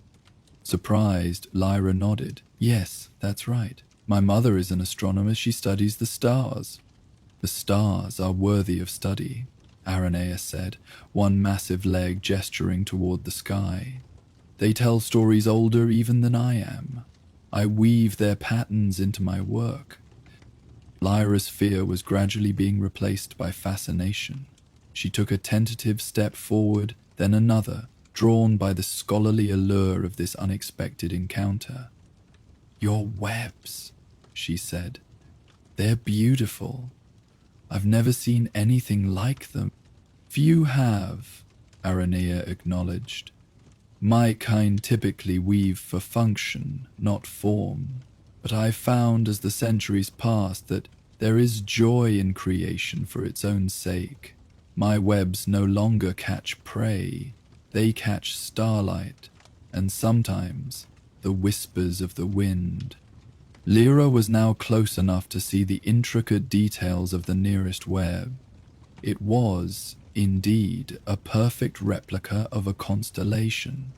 Cassiopeia, she realized, recognizing the distinctive W shape. "You said you're lost," Aranea continued. "From the castle?" One leg pointed toward the distant lights of Hogwarts. "Yes," Lyra said. "I was with my class, studying magical creatures, but I got separated. I've been trying to find my way back, but the forest is so disorienting." "It is designed to be so," the ancient spider said, "a defense against those who would harm its inhabitants. But for one who comes in peace and respect, there can be paths revealed." Aranea moved to a different position, indicating with a graceful gesture of her foreleg that Lyra should sit on a smooth boulder nearby. Hesitantly, Lyra did so, finding it surprisingly comfortable. "You are not the first lost student I have encountered over the long years," Aranea said, settling herself once more. "Though most flee at the sight of me, you did not. Why is that, small weaver?" Lyra considered the question. "I was afraid," she admitted. "I still am a bit. But you didn't seem threatening. And I've always believed that most creatures aren't inherently malevolent. They just have their own ways of existing in the world." "Wisely said." Aranea's voice had a pleased rumble to it. "Fear is appropriate when facing the unknown, but it should be a caution, not a master. There is much your kind could learn from such an approach." Comfortable silence fell between them, broken only by the soft whisper of the wind through Aranea's webs, creating a sound like distant wind chimes. Lyra found her eyelids growing heavy, the fear and exertion of the evening catching up with her. "I spin you no web of deception when I say you are safe here, young Lyra," Aranea said, seeming to notice her fatigue. "Rest if you wish. I will wake you before dawn and show you the way back to your stone nest." Under normal circumstances, Lyra would never have considered falling asleep in the presence of a creature classified as XXXX by the Ministry of Magic. But there was something about Aranea that inspired trust, a sense of ancient wisdom and peaceful acceptance that transcended species. Besides, if the acromantula had wanted to harm her, it could have done so already. "Thank you," Lyra said, allowing herself to lean back against a smooth section of the boulder. "But maybe we could talk a bit longer. I'd like to hear more about your webs and how you came to be here, so far from the deeper forest where most acromantulas live." Aranea's eyes twinkled with what might have been approval. "Curiosity is a worthy trait, though it has led many of your kind into danger. Very well, I will tell you a tale to ease your passage into dreams." The ancient spider shifted, settling into what Lyra imagined was a comfortable position for storytelling. When Aranea spoke again, her voice had taken on a rhythmic quality, almost like a chant or song. "I was not born in this forest, young weaver. My first memories are of a land far across the sea, where the air is warm and heavy with moisture, and trees grow tall enough to touch the clouds. It was there that I was hatched, one of 1,000 siblings who scattered into the green canopy to make their way in the world." Lyra listened, entranced. as Aranea described her early life in what sounded like a tropical rainforest. The acromantula spoke of growing from a tiny spiderling to a formidable hunter, of establishing territory and spinning webs between massive trees to catch unwary prey. But even in those days, I was different, Aranea continued. Where my siblings sought only to hunt and grow and produce offspring of their own, I found myself drawn to observation. I would watch the creatures of the forest, the birds with their vibrant plumage, the sleek predators that stalked the forest floor, the tiny industrious insects that kept the great web of life in balance. I learned from them all. Aranea's voice took on a wistful quality, and I watched the stars. Every clear night, I would climb to the highest point I could reach and gaze upward, learning their patterns, feeling the rhythm of their movements. It was from the stars that I first learned to weave for beauty rather than function. The ancient spider went on to describe how, as seasons turned to years and years to decades, she had grown larger and stronger than any of her siblings. But with size and age came wisdom, and with wisdom a changing perspective on the world. I no longer wished to hunt sentient beings, Aranea said. The taste of fear soured in my mouth. I sought instead the companionship of thought, of shared observation. I learned the languages of birds and beasts, and eventually the languages of those beings your kind calls magical creatures, though the distinction has always seemed arbitrary to me. Lyra nodded, feeling a kinship with this perspective. She had often thought the separation between magical and non-magical creatures was more about wizard convenience than any real biological difference. "How did you come to be here, in the Forbidden Forest?" she asked.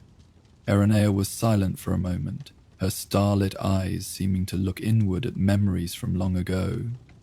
"That tale involves one of your kind, a wizard of unusual perception and kindness.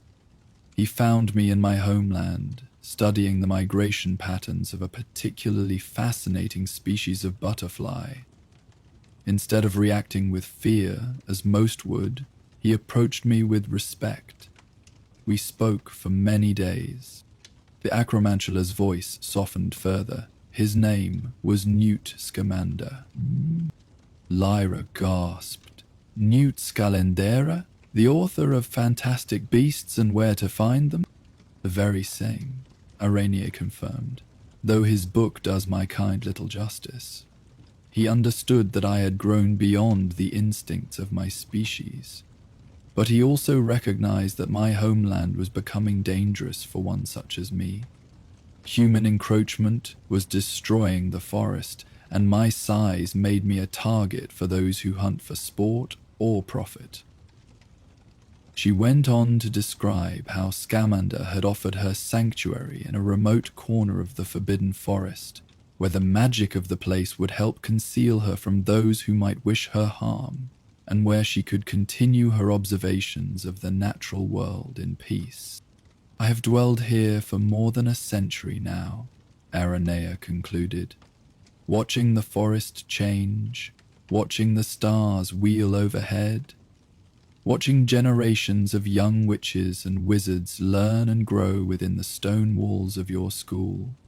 Few know of my existence, and that is as I prefer it. Those who do find me are either brought here by chance, like yourself, or are among the rare few who seek knowledge rather than conquest." Lyra's eyelids were growing heavier by the moment, but she fought against sleep, not wanting to miss a word of Aranea's tale. "But aren't there other acromantulas in the forest?" she asked. "I've heard rumors." "Indeed," Aranea acknowledged. "A colony dwells deeper in the forest, descendants of a pair brought here long after my arrival. We coexist, though we share little in common beyond our species. They follow the old ways, the hunting ways. I follow my own path." The ancient spider fell silent, allowing the gentle night sounds to fill the space between them. The soft sigh of the wind, the distant hooting of an owl, the musical tinkling of starlight caught in silver webs. Just as Lyra was about to succumb to sleep, a new sound caught her attention. The soft clop of hooves on stone. Her eyes flew open, and she saw a figure standing at the edge of the clearing, half concealed by shadow. Centaur, his human torso bare and muscular, his equine lower body the color of burnished copper in the moonlight. He carried a bow, though it was not drawn, and his expression as he regarded the strange tableau of girl and spider was one of cautious curiosity rather than alarm. "Fenzi," Aranea acknowledged, her tone suggesting this was not an unexpected visitor. "You roam far from your herd this night. The stars speak of unusual conjunctions," the centaur replied, his voice deep and melodious. "Now I see their meaning." His gaze shifted to Lyra, a student far from the protection of the castle walls. The wise would question whether this is fate or foolishness. "I got lost," Lyra explained, straightening up and trying to appear more alert than she felt. "Aranea has been kind enough to offer shelter for the night." Fenzi's expression remained impassive, but there was a flicker of something, surprise perhaps, in his eyes. "The Ancient One offers rare hospitality. You must be an unusual human indeed." "She is named for the stars," Aranea said, as if this explained everything. "And she listens with true attention, a rarer gift than many realize."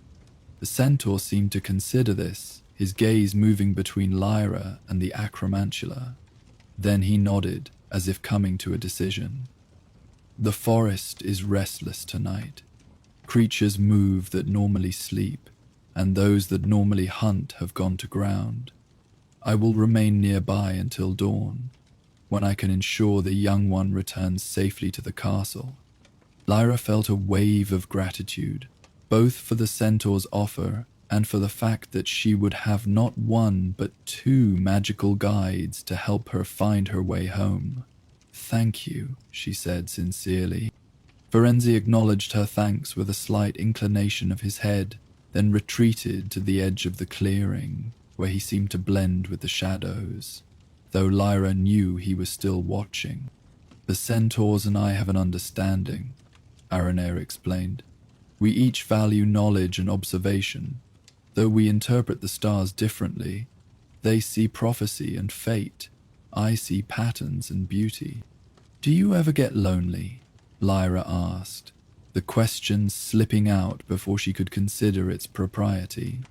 Far from being offended, Aranea seemed to appreciate the directness. "Loneliness is a curious concept," she replied thoughtfully. "I am alone much of the time, yes, but solitude need not be loneliness when one has the stars for company, the wind for conversation, and the endless tapestry of the forest for entertainment. Still, I do enjoy these rare exchanges with beings who can share thoughts through language." The ancient spider shifted position slightly, her movements fluid despite her enormous size. "Let me show you something, young weaver, before sleep claims you completely." Aranea moved toward the largest of her webs, the one suspended between two stone columns at the very edge of the cliff. As Lyra watched, the acromantula delicately adjusted several strands of the web, her movements so precise and careful that it was like watching a master artist apply the final touches to a painting. "Now observe," Aranea instructed, retreating from the web, "and listen." For a moment, nothing seemed to happen. Then, as a gentle breeze swept across the cliff face, the web began to shimmer and move in a way that seemed almost choreographed. The silvery strands caught the moonlight and reflected it in dancing patterns across the stone floor of the clearing. And as the web moved, it produced a sound, not the simple chiming Lyra had heard earlier, but a complex melody that rose and fell with the breeze. "It's music," Lyra breathed, astonished. "A song of the stars, translated through silk and wind," Aranea confirmed. "Each of my webs plays a different melody, depending on its structure and position. This one sings the song of Lyra, your constellation." The music swelled as the breeze strengthened, a haunting, beautiful melody that seemed to speak directly to something deep within Lyra's soul. It was both foreign and familiar, like a lullaby she might have heard in infancy and forgotten until this moment. As the music washed over her, Lyra felt her remaining anxiety melt away. Her eyelids grew heavier, and this time, she didn't fight the encroaching tide of sleep. The last thing she was aware of before drifting off was the gentle symphony of the web and Aranea's soft voice. "Rest now, young weaver. Dream of stars and silk and stories yet untold." Lyra dreamed of flying among the stars, her body weightless as she drifted between constellations. In her dream, the stars were connected by delicate silver threads, forming a vast web that spanned the cosmos. She could hear the music of the spheres, a grand symphony that made the music of Aranea's web seem like a single instrument in a vast orchestra. As she floated through this celestial landscape, she became aware of a presence beside her. Not Aranea, but something equally ancient and wise.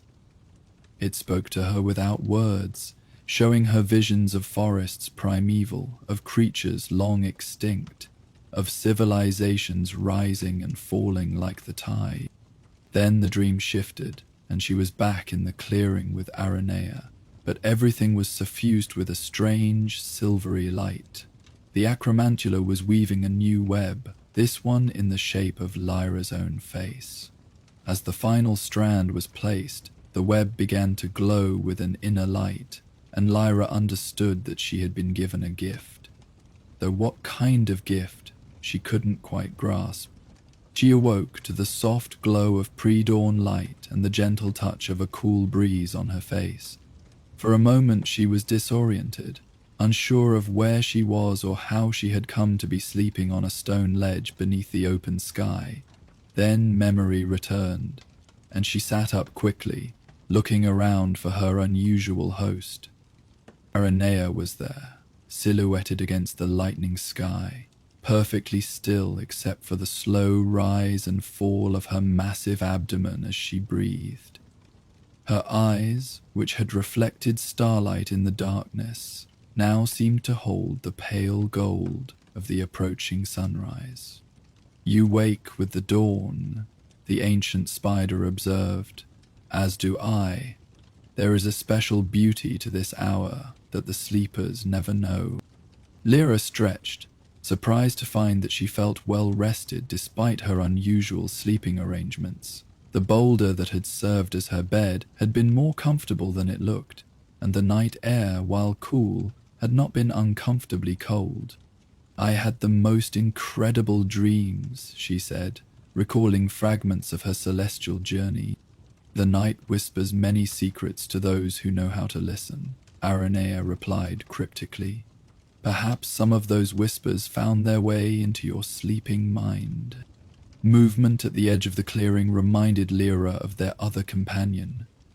Fenzi the centaur stepped forward, his expression as impassive as it had been the night before, but there was a warmth in his eyes that hadn't been there initially. "The sun rises," he stated simply.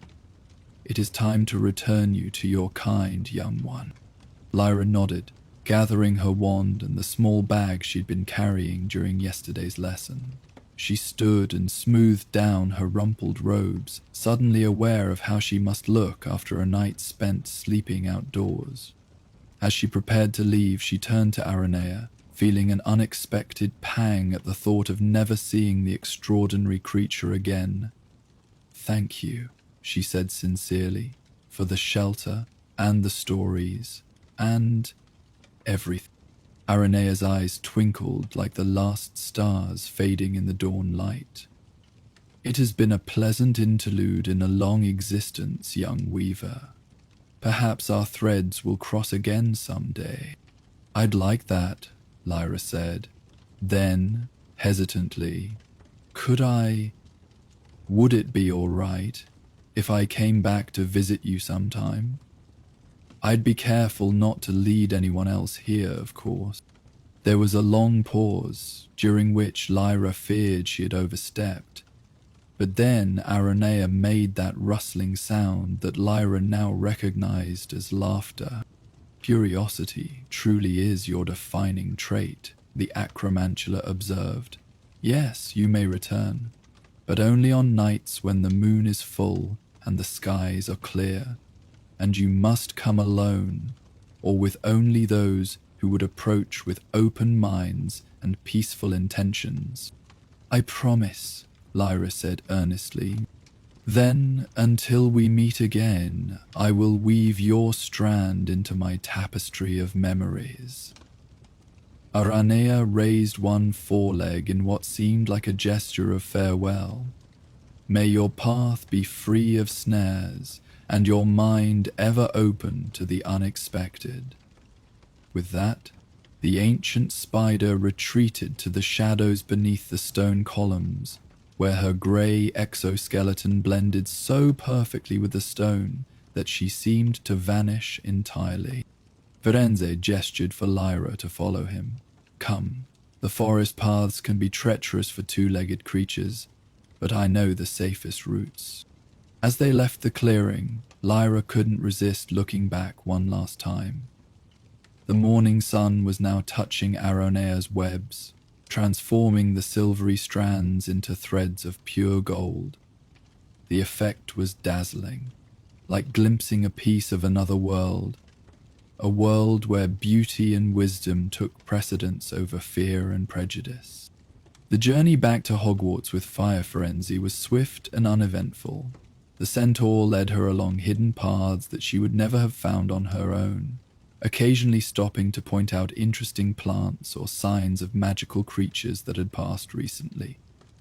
He spoke little, but his presence was reassuring, and Lyra found herself relaxing into the rhythmic sound of his hoofbeats on the forest floor. As they neared the edge of the forest closest to the castle, Fenzi finally broke his lengthy silence. "You have been granted a rare privilege," he said. "Few of your kind have spoken with the Ancient One and lived to tell of it." "She's amazing," Lyra said. "So different from what we're taught about acromantulas. The stars chart unique paths for some beings." Fenzi replied enigmatically. "Aranea has lived long enough to choose wisdom over instinct, observation over hunger. It is a path few of her kind ever find." He gave Lyra a considering look. "Just as few humans ever truly see beyond their own preconceptions." They had reached the very edge of the forest now. Beyond the last line of trees, Lyra could see Hagrid's hut, smoke curling cheerfully from its chimney, and beyond that the majestic silhouette of Hogwarts Castle against the morning sky. "This is where we part ways," Fenzi said. "I cannot venture closer to your dwelling without causing unwanted attention." "Thank you for guiding me back," Lyra said sincerely. The centaur inclined his head in acknowledgement. "Remember your promise to Aranea. Some secrets are best kept hidden, for the protection of all involved." "Allowance, I will," Lyra assured him. "I won't tell anyone about it. Not all truths need to be spoken aloud to be honored," Fenzi said. "Farewell, Lyra Thornfield. May the stars guide your path." With that, he turned and cantered back into the depths of the forest, leaving Lyra alone at the threshold between the wild magic of the forest and the more controlled environment of Hogwarts grounds. Taking a deep breath, she stepped out from under the shadow of the trees and began walking toward the castle. She had barely gone 20 paces when she heard someone calling her name. "Miss Thornfield! Oh, thank goodness!" Professor Kettleburn was hurrying toward her, his magical prosthetic leg making a distinctive clicking sound as he moved across the damp grass. Behind him came Professor Flitwick, her head of house, and Professor McGonagall, whose normally stern expression was softened by evident relief. "We've been searching for you all night," Professor Kettleburn said as he reached her. "When you didn't return with the rest of the class, we organized search parties. Where in Merlin's name have you been?" Lyra hesitated, remembering her promise to Aranea. "I got separated from the group," she said, which was true enough. "I tried to find my way back, but it got dark, and I thought it would be safer to find shelter and wait until morning." "Shelter? In the Forbidden Forest?" Professor McGonagall looked simultaneously impressed and horrified. "I found a clearing with some rocks that protected me from the wind," Lyra explained, choosing her words carefully. "I'm sorry for causing so much worry." Professor Flitwick, barely reaching Lyra's shoulder in height, patted her arm reassuringly.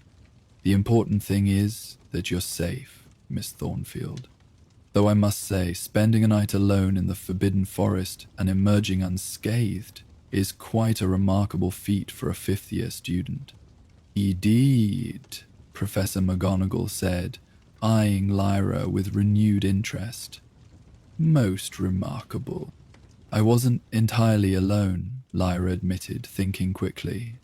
"A centaur found me this morning and helped me find my way back."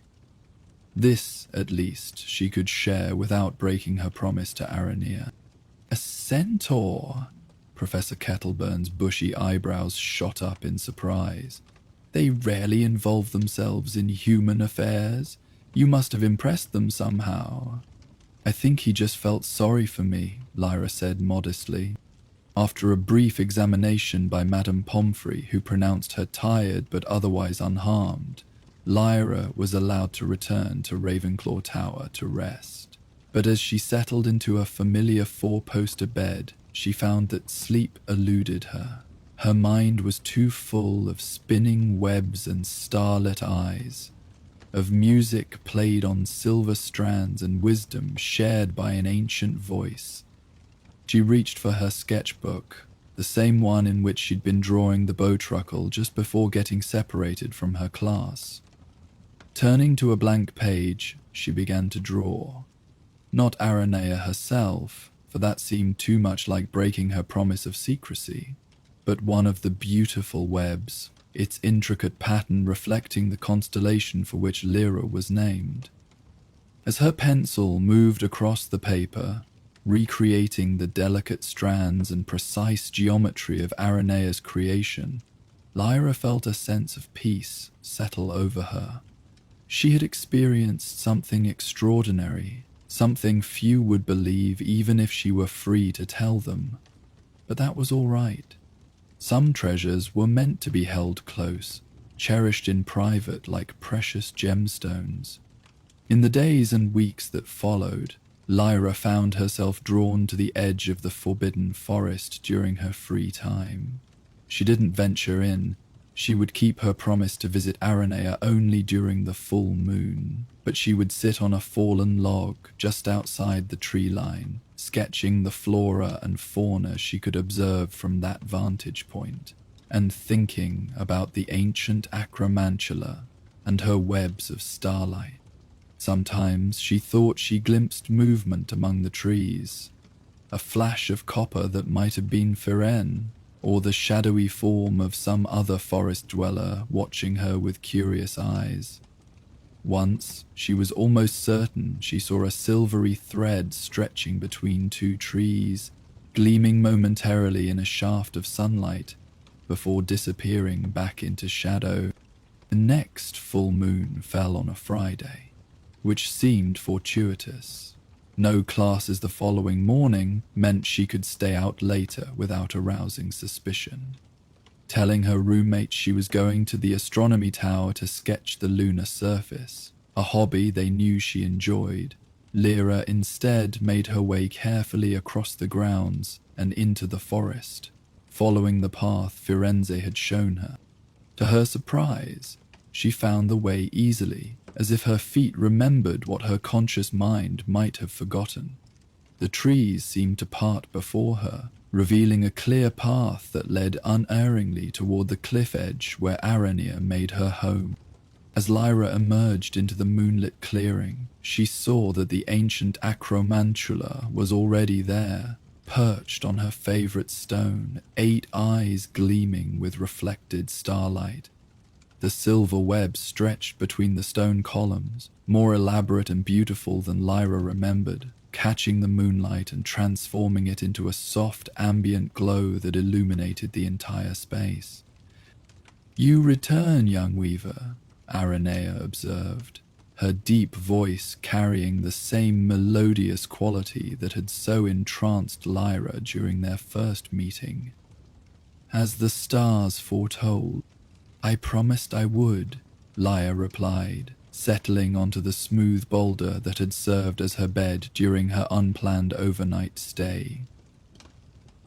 "And I've brought something for you." From her bag, she withdrew a small package wrapped in soft cloth. Unwrapping it carefully, she revealed a crystal prism she had transfigured in charms class, a perfect octahedron that caught the moonlight and split it into a rainbow of colors. "I thought perhaps you might like to incorporate it into one of your webs," Lyra explained, "to add another dimension to the light patterns." Aranea moved closer, her movements as graceful and deliberate as Lyra remembered. One long foreleg extended, gently taking the crystal from Lyra's outstretched hand. The ancient spider held it up to the moonlight, turning it this way and that, watching as the refracted light danced across the stone floor of the clearing. "A thoughtful gift," Aranea said, and Lyra could hear the pleasure in her voice. "It shall have a place of honor in my newest creation." As Lyra watched, the acromantula moved to a half-completed web strung between a stone column and a gnarled tree at the edge of the clearing. With incredible precision, Aranea began to incorporate the crystal into the web, securing it with multiple strands of silk until it hung at the exact center, slowly rotating in the gentle night breeze. The effect was magical. The crystal caught the light from both moon and stars, sending prismatic reflections dancing across the entire clearing. Aranea's web, already a marvel of natural engineering, was transformed into something that transcended its physical components. A bridge between earth and sky, between the tangible and the ephemeral. "It is perfect," the ancient spider declared, settling back to admire the effect. "A worthy addition to my collection." Lyra smiled, pleased that her gift had been so well received. "I'm glad you like it."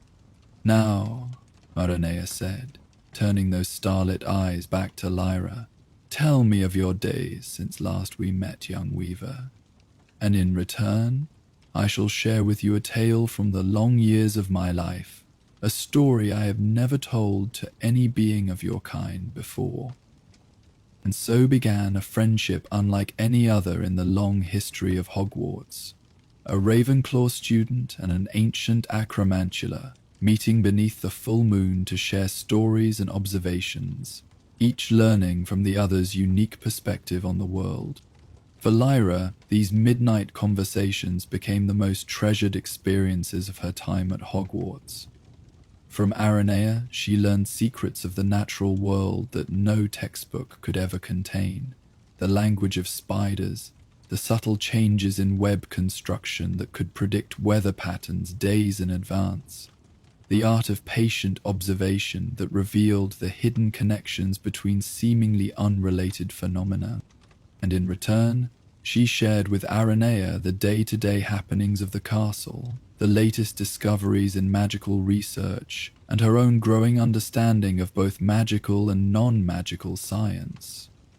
It was an exchange that benefited them both, bridging the vast gulf of species and experience that might otherwise have kept them apart. On her final visit before the summer holidays, Lyra brought a special gift, a small, leather-bound journal in which she had recorded all she had learned from Aranea, complete with sketches of the acromantula's magnificent webs and notes on their conversations. It was not for Aranea herself, who had little use for human books, but for safekeeping in a secret cache that only Lyra knew about, hidden in a forgotten corner of the Hogwarts library.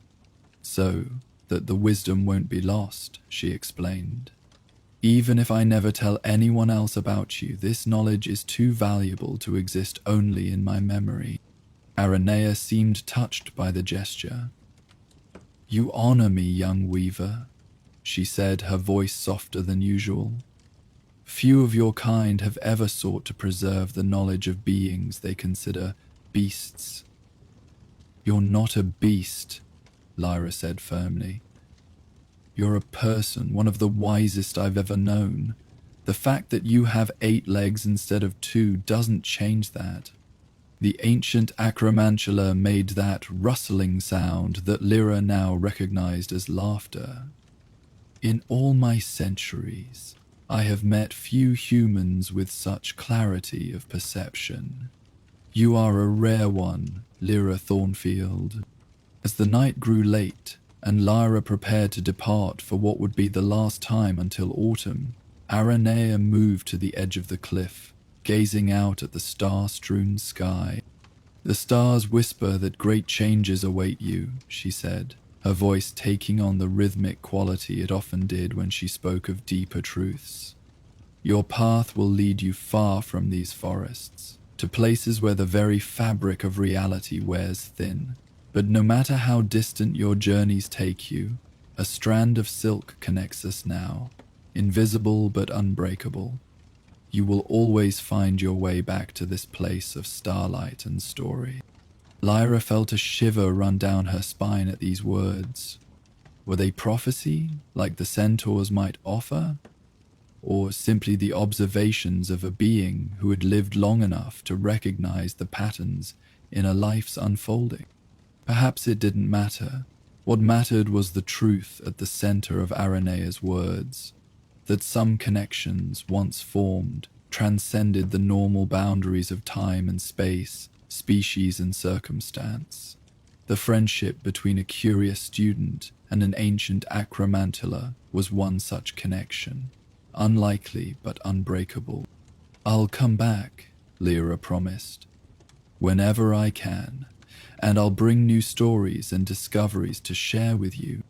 And I will be here, Aranea replied, weaving the stars into patterns that reflect the ever-changing cosmos and watching over this small corner of the world that we both call home. As Lyra made her way back through the forest toward the sleeping castle, she reflected on how much her life had changed since that fateful evening when she'd become separated from her class. What had begun as a frightening misadventure had transformed into one of the most valuable experiences of her life. A reminder that the most extraordinary discoveries often came when one was brave enough to look beyond appearances and preconceptions. The Forbidden Forest no longer seemed a place of danger and darkness, but rather a realm of endless wonders waiting to be discovered by those with open hearts and minds. And somewhere within its depths, beneath the canopy of ancient trees and the eternal watch of the stars, a gentle giant spider continued her patient work, weaving beauty from starlight and silence, a living testament to the truth that not all monsters are monsters after all. Cassandra Whitby pressed her forehead against the cool glass of the astronomy tower window, her breath creating small clouds of fog that disappeared almost as quickly as they formed. Sleep had eluded her for the third night in a row, her mind too full of half-completed essays and looming exams to find any rest.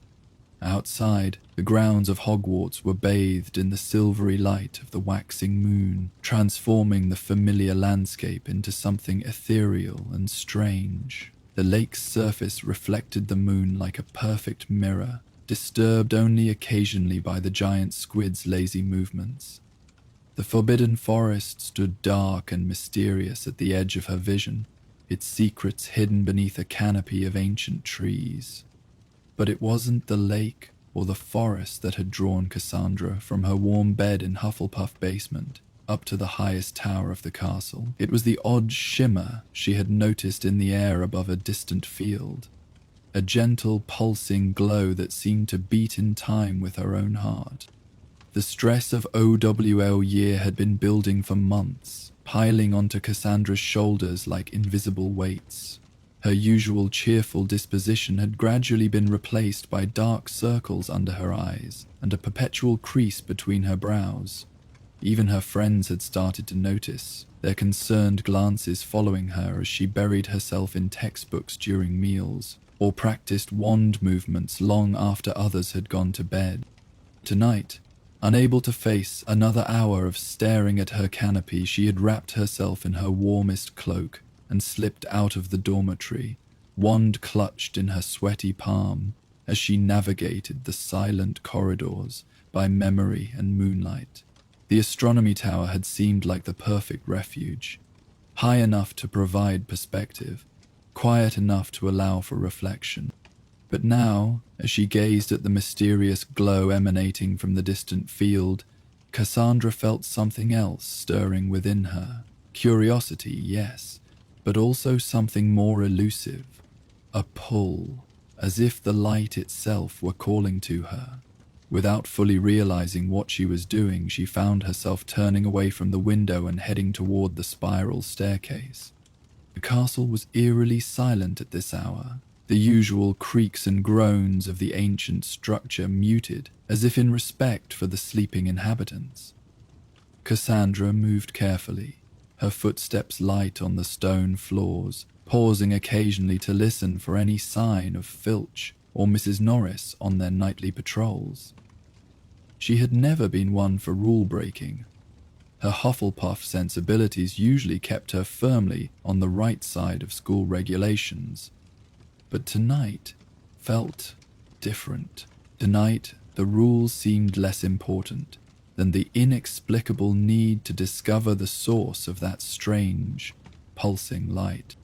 As she approached the great oak doors of the entrance hall, Cassandra hesitated. What was she doing? Sneaking out onto the grounds at night was a serious infraction, one that could cost Hufflepuff House points they couldn't afford to lose. But before she could talk herself out of it, she heard voices, hushed but excited, coming from just beyond the doors. "Are you sure it's tonight?" The voice was young, male, tinged with both excitement and doubt. "Positive. My aunt's an expert in magical creatures. She said the patterns align perfectly. Waxing gibbous moon, clear sky, spring equinox just passed. It's tonight or not for another 7 years." This voice was female, confident, with the slight lilt that Cassandra recognized as belonging to Isla Montgomery, a Ravenclaw in her year. "We're gonna get caught," a third voice whispered, this one trembling slightly with nervousness. "Filch will skin us alive." "Not if we're careful," Isla replied. "Besides, it's worth it. How many people can say they've seen a mooncalf dance?" Mooncalves? Cassandra's heartbeat quickened. She had read about them, of course. Shy, moon-loving creatures that emerged from their burrows only during full moons to perform elaborate mating dances. Their antics were said to be mesmerizing, and their footprints were prized ingredients in complex potions. But they were incredibly rare and notoriously difficult to observe. If that's what the distant glow signified, before she could think better of it, Cassandra pushed open the heavy door just enough to slip through. 3 startled faces turned toward her. Isla Montgomery, as she'd suspected, along with Damien Chen from Gryffindor, and, to her surprise, Edwin Rosier, a quiet Slytherin boy who rarely spoke in the classes they shared. "Cassandra?" Isla's surprise quickly gave way to a calculating look. Are you going to report us?" Cassandra shook her head. "No, I think I saw what you're looking for. From the astronomy tower." She pointed toward the distant field, where the glow still pulsed faintly. "Is it really moon calves?" The tension in the small group visibly eased. Isla nodded, her face lighting up with excitement. "We think so. All the signs are right. They only dance on certain lunar nights, and the conditions have to be perfect. My aunt has been tracking them for years." "I've never seen one in person," Cassandra admitted. "Neither have we," Damien said, grinning. "That's why we're willing to risk detention. Once-in-a-lifetime opportunity and all that." Edwin, the Slytherin boy, had yet to speak. He was shifting his weight nervously from foot to foot, eyes darting toward the shadows as if expecting Filch to materialize at any moment. When he noticed Cassandra watching him, he offered a small, tight smile. "You should come with us," Isla said suddenly. "Safety in numbers, right?" Cassandra hesitated only briefly before nodding. The rational part of her brain was shouting warnings about rules and responsibilities and the consequences of getting caught, but it was drowned out by the pull of the mysterious light and the unexpected camaraderie of this impromptu adventure. Together, the 4 students slipped out onto the moonlit grounds, keeping close to the shadows of the castle walls, before making a dash for the cover of a small copse of trees that would shield them from view of any watchful eyes at the windows. The night air was cool but not cold, carrying with it the sweet scents of early spring, new grass, blooming flowers, and the earthy dampness of soil awaking after winter's long sleep. "This way," Isla whispered, taking the lead. "The field is just beyond those hills. We need to stay quiet as we approach. Mooncalves are incredibly shy. They'll disappear back into their burrows at the first sign of danger." They moved in silence across the grounds, their shadows stretching long before them in the moonlight. As they crested the gentle slope of the last hill, Cassandra caught her breath. The field below them was unlike anything she had ever seen. As a gentle mist hugged the ground, glowing faintly silver in the moonlight and swirling in ethereal patterns, as it was disturbed by the movements of several dozen creatures. The mooncalves themselves were even stranger than Cassandra had imagined from textbook descriptions. Pale blue-grey bodies, supported by 4 slender legs that seemed too delicate to support even their slight weight. Their heads were smooth and rounded, crowned with enormous eyes that reflected the moonlight like liquid silver. But it was their movement that truly captivated. They danced in perfect unison, their hooves barely seeming to touch the ground as they leapt and twirled in intricate pattern. "Merlin's beard," Damien breathed beside her. "It's incredible." Isla was already settling herself on the grassy hilltop, her eyes wide with wonder. "We can watch from here without disturbing them. Look at the ground where they've danced. Do you see the patterns?" Cassandra looked where Isla was pointing and saw that the mooncalf's dance was leaving traces behind. Delicate spiral patterns in the grass that glowed with a faint blue luminescence. As she watched, the patterns seemed to shift and change, responding to the movements of the creatures above them, as if the very earth were a partner in their dance. Edwin, still silent, sank down onto the grass beside them, his earlier nervousness seemingly forgotten as he stared transfixed at the scene below. Cassandra joined them, settling onto the cool grass and drawing her knees up to her chest. As they watched, Cassandra became aware of a sound, not quite music, but something close to it. A gentle humming that seemed to emanate not from the mooncalves themselves, but from the very air around them. A vibration that she felt more than heard. It thrummed through her body, resonating in her chest and along her spine, and with each passing moment, she felt the tension she had been carrying for weeks begin to unravel. "Do you hear that?" she whispered. Damien nodded, his eyes never leaving the dancing creatures. "It's like the sound of stars if stars made noise. It's their magic," Isla explained softly. "Mooncalves are incredibly magical creatures, but their magic isn't the kind wizards typically use. It's more atmospheric. My aunt says being near a mooncalf dance can heal certain types of magical ailments, something about the frequency of their movements aligning with magical cores." Cassandra didn't fully understand the explanation, but she could feel the truth of it in the way her body was responding to the gentle hum. Her shoulders had relaxed. The tension headache that had become her constant companion was fading, and for the first time in months, her mind was quiet, free from the endless loop of worries and responsibilities that had been plaguing her. As they continued to watch, the dance became more elaborate, the mooncalves moving faster, their leaps higher, the patterns they created more complex. The humming in the air intensified, and Cassandra felt a curious lightness spreading through her limbs, as if gravity had somehow lessened its hold. Beside her, Damien laughed quietly, lifting a hand and watching with childlike wonder as it seemed to float upward with minimal effort. "I feel like I could fly," he whispered. "Don't try it," Isla cautioned, though she too was smiling, her face relaxed in a way Cassandra had never seen before. "But it is amazing, isn't it? All the lore says that the dance affects witnesses this way.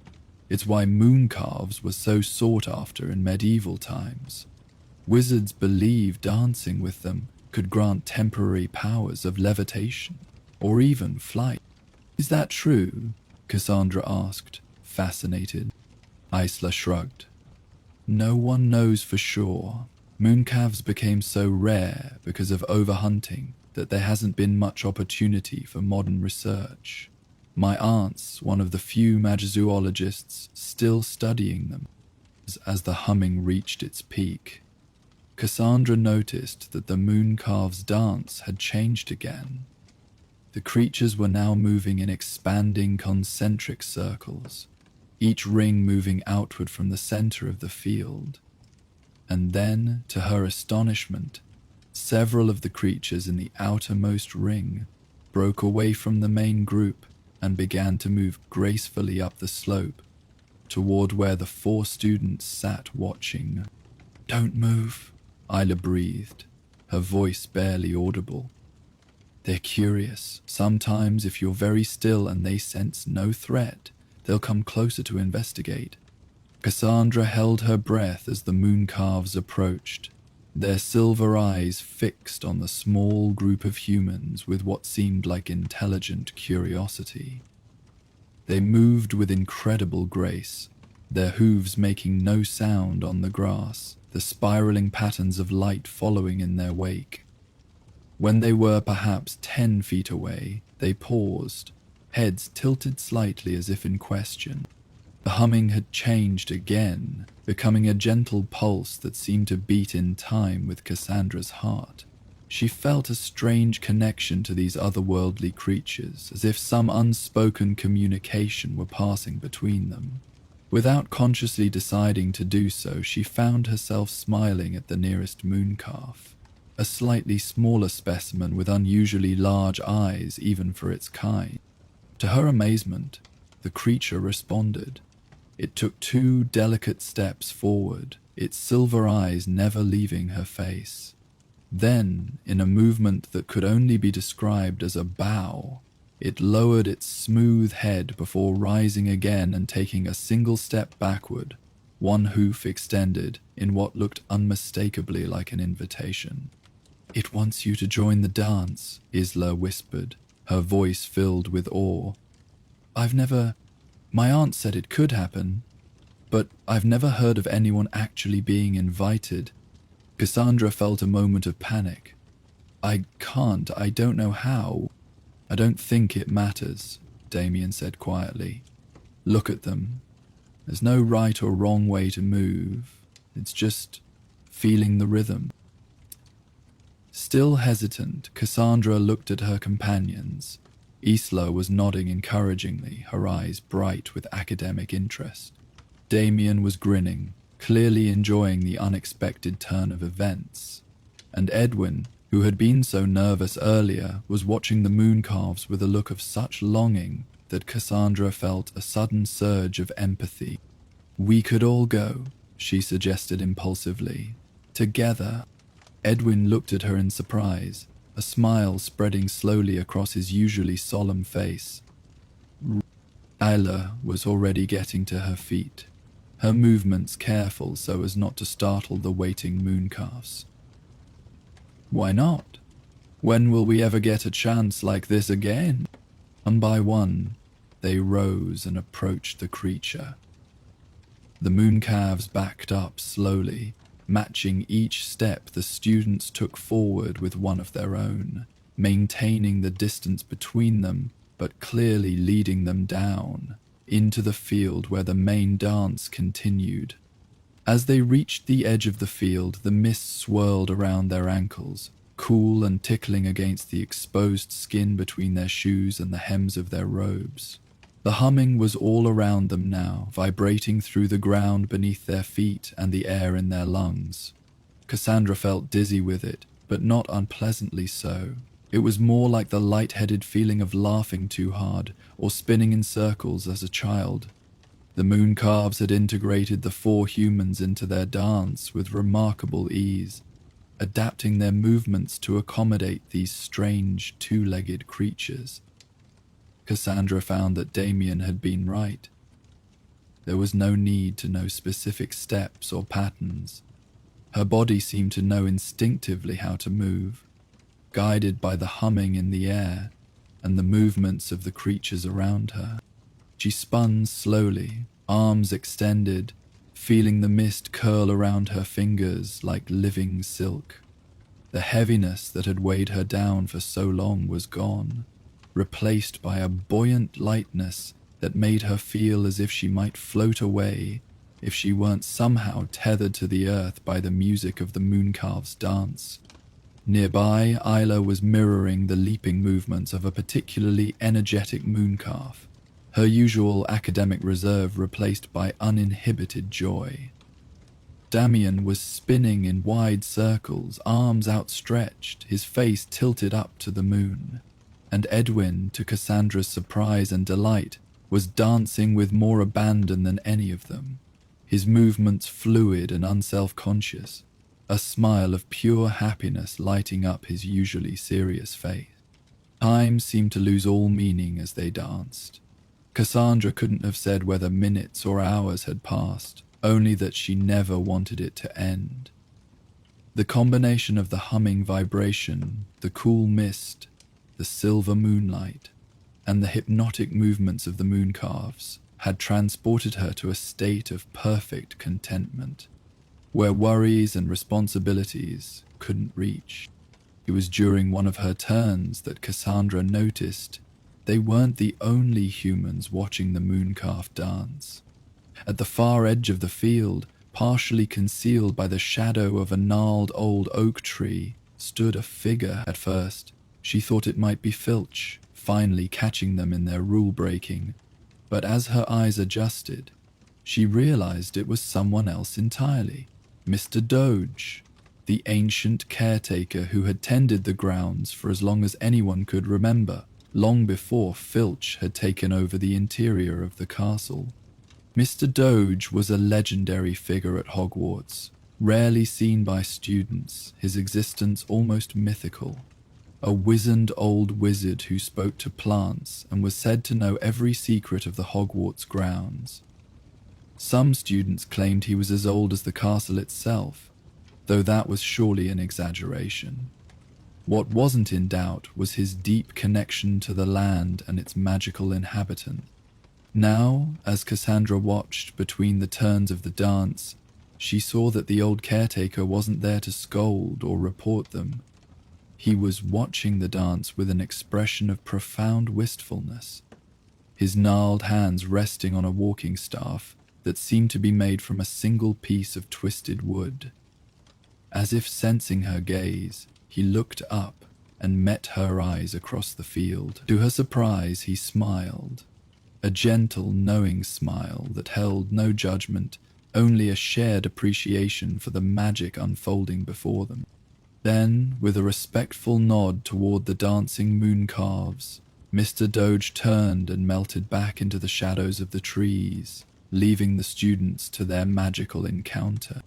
Cassandra might have thought she had imagined him, if not for what happened next.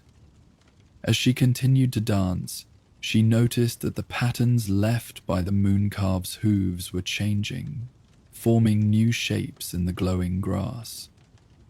Looking down, she saw that she and her friends were also leaving traces. Not the perfect spirals of the mooncalves, but softer, more diffuse spots of light that followed their footsteps for a moment before fading. Isla noticed it too, her eyes widening in wonder as she watched the grass glow beneath her feet. "It's responding to us," she whispered. "I've never read about this in any text." The dance continued, the patterns growing more complex as humans and mooncalves moved together in the moonlight. The humming in the air had taken on a new quality, warmer, more inclusive, as if welcoming these strange two-legged creatures into an ancient ritual that had rarely been witnessed by human eyes. It was Damien who first noticed the change in the moon's position, now hanging lower in the sky as dawn approached. "We should probably head back soon," he said reluctantly, "before people start waking up." Cassandra felt a pang of disappointment, but she knew he was right. Being caught out on the grounds at dawn would be even more difficult to explain than being caught at night. With a sigh, she began to slow her movements, preparing to withdraw from the dance. The mooncalves seemed to understand, their own dance shifting in response, the circles contracting rather than expanding, drawing back toward the center of the field.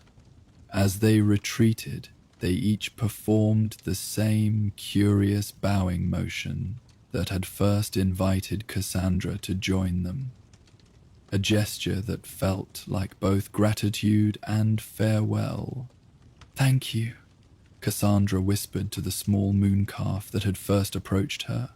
It regarded her with those liquid silver eyes for a long moment, then blinked slowly before turning to join its companions. As the students made their way back up the hill, they turned for one last look at the magical scene. The mooncalves had resumed their original dance, their movements once again focused inward, the glowing patterns they left behind growing fainter as the night waned. The humming was still present, but muted now, like a distant echo of what they had experienced. "That was..."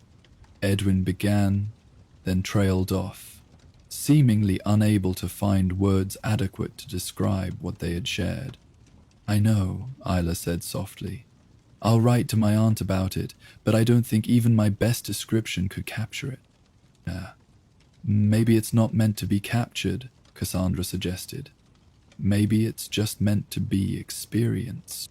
They made their way back toward the castle in companionable silence, each lost in their own thoughts. The grounds were still quiet, the castle dark except for a few windows where early risers might be beginning their day. They had almost reached the entrance when Damien suddenly stopped, pointing toward a small side door that Cassandra had never noticed before.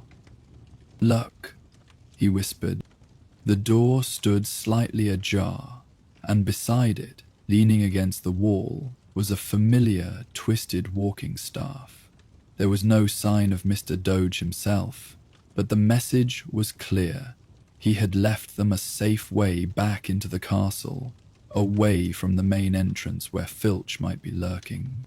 "Did you see him too?" Cassandra asked. "At the edge of the field?" The others nodded, their expressions a mixture of surprise and relief. "My grandmother told me about him," Damien said as they approached the door. "She went to Hogwarts 50 years ago, and even then people said he was ancient. She told me he knows every creature on the grounds by name, and that sometimes, if you're very lucky, he'll show you wonders that most wizards never get to see." "D'you think he arranged it somehow?" Edwin asked. "The Mooncalbs inviting us to dance?" Isla shook her head. "No one can control Mooncalbs, but maybe he knew they were there, and he made sure the door was unlocked for anyone curious enough to investigate the light." As they slipped through the door into a narrow corridor lined with landscape paintings, Cassandra felt a surge of gratitude toward the mysterious old caretaker. Whether he had intentionally led them to the Mooncalf dance, or simply chosen not to interfere, he had given them an experience they would never forget. The corridor led them to a small spiral staircase, which in turn opened onto a familiar hallway not far from the Great Hall. It was still early enough that they were unlikely to be caught, but they moved quickly nonetheless, eager to return to their respective common rooms before the castle fully awakened. "We should meet again," Damien suggested as they prepared to go their separate ways. "Not for another midnight adventure, though I'd be up for that too, but just to talk about what we saw, what we felt." Isled nodded enthusiastically. "The library maybe, after classes tomorrow, today?" "I'd like that," Cassandra said, surprised to realize how much she meant it. These 3 students from different houses had been mere acquaintances before tonight, but now she felt connected to them in a way that transcended casual friendship.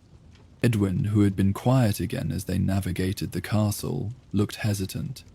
"You really want me there too?" "Of course," Cassandra said firmly. "We shared something special, all 4 of us." A small smile transformed Edwin's solemn face. "Then I'll be there." They parted ways with whispered goodnights, each heading toward their respective house. As Cassandra made her way down to the Hufflepuff basement, she realized that the heaviness that had driven her from her bed hours ago was completely gone. In its place was a sense of lightness and wonder, and a strange, peaceful clarity. The common room was empty when she entered. The fire burned down to embers that cast a warm glow over the comfortable furnishings. Instead of heading straight to her dormitory, Cassandra curled up in her favorite armchair, wanting a few moments alone to process everything she had experienced. Closing her eyes, she could still feel the echo of the Mooncalves' humming vibration in her body, could still see the intricate patterns of light they had created in the misty field. More than that, she could feel the profound sense of connection she had experienced, not just to her fellow students, but to the magical creatures themselves, to the ancient land upon which Hogwarts stood, to the very magic that flowed through all of it. Her OWX exam still loomed in the near future. Her essays still needed to be completed, her spells practiced, her potions perfected. But somehow, those tasks no longer felt like insurmountable obstacles. They were simply steps along the path, no more defining of her worth or her future than a single dance step defined the entire Mooncalf ritual. With that comforting thought, Cassandra finally allowed herself to drift towards sleep. Her dreams filled with silver light, and the gentle humming of creatures dancing beneath the moon. The following afternoon, as promised, the 4 students met in a quiet corner of the library. Madame Pince eyed them suspiciously as they huddled together around a table partially concealed by the magical creatures section, but even her stern presence couldn't dampen their spirit. "I still can't believe it actually happened," Damien said, his voice low but excited. "I keep thinking I must have dreamed it." "We all had the same dream then," Isla replied, pulling a small notebook from her bag. "I've been making notes for my aunt, but it's so hard to describe. The way the air felt, the sound, the lightness," Cassandra added, remembering how it had felt to be surrounded by the humming vibration, as if she might float away at any moment. Edwin, who had been silently tracing patterns on the table's wooden surface with his fingertip, looked up. "I've been trying to draw what I saw, the patterns they made with their hooves." He hesitantly slid a piece of parchment toward the center of the table. The drawing was surprisingly detailed, concentric circles and spirals that overlapped and intertwined, creating a complex mandala-like pattern. At the edges, smaller spirals branched off from the main design, reminiscent of the trails left by individual moon caves as they danced apart from the main group. "That's amazing, Edwin," Cassandra said, genuinely impressed. "You've captured it perfectly." A flush of pleasure colored the Slytherin boy's pale cheeks. "Thanks. I've always liked to draw, but I've never had anything this inspiring to try to capture before." Isla was studying the drawing with scholarly interest. "These patterns look almost like the magical flow diagrams in advanced arithmancy. I wonder if there's a connection. Maybe the mooncalf's dance actually manipulates magical energy in some way." "Whatever it does, it helped me," Cassandra admitted. "I've been so stressed about OS that I could barely sleep. But last night, after the dance, I slept better than I have in months. And today, everything feels manageable again." The others nodded in agreement. Even Edwin, who had seemed so nervous and tightly wound the night before, appeared more relaxed today. His usual stern expression softened into something approaching contentment. "I've been thinking about Mr. Doge," Damien said after a moment. "Do you think he's seen the mooncalves dance before?" "Definitely," Isla replied. "Did you see the way he watched them? There was recognition there, and something else. Longing," Cassandra supplied. "As if he wished he could join in, but knew he shouldn't." Edwin nodded slowly. "My father went to school here 40 years ago. He told me about Mr. Doge once. Said he was ancient even then, but that he knew the grounds better than anyone alive. He said Doge had a special connection with magical creatures, that he could communicate with them in ways other wizards couldn't. I wonder if he danced with them once," Cassandra mused, "when he was younger, and now he just watches, making sure they're safe but not interfering." The idea settled over them like a gentle spell, adding another layer of magic to their shared experience. The thought that the old caretaker might have once danced beneath the moon as they had, and now ensured that new generations could experience the same wonder, created a sense of continuity and connection that felt deeply right. Their conversation continued for hours, moving from the mooncalves themselves to other magical experiences they had shared or heard about. Isla's aunt's encounters with rare creatures around the world, a forest near Damien's home that was said to be inhabited by fairies, Edwin's childhood sightings of selkies near his family's coastal property, Cassandra's grandmother's tales of singing merpeople in a hidden cove. By the time Madame Pince began circling their table with increasing frequency, a clear sign that the library would soon be closing, they had formed a bond that transcended their different houses and backgrounds. The experience they had shared had opened doorways between them, creating a friendship that felt both new and somehow ancient, as if they had always been connected, but had only just recognized it. Same time tomorrow, Damien suggested as they gathered their things. I can't, Isla said regretfully. Quidditch practice. But the day after works for me, Cassandra agreed. Edwin nodded his assent as well. As they prepared to go their separate ways once more, Cassandra felt a surge of gratitude for the restlessness that had driven her from her bed the night before, for the strange glowing light that had called to her from the astronomy tower window, for the courage that had led her to follow the other students out onto the grounds. What had begun as a chance encounter had blossomed into something precious, not just the memory of the dance itself, but these new connections, these bridges between different worlds within Hogwarts. In the weeks that followed, the four students continued to meet regularly.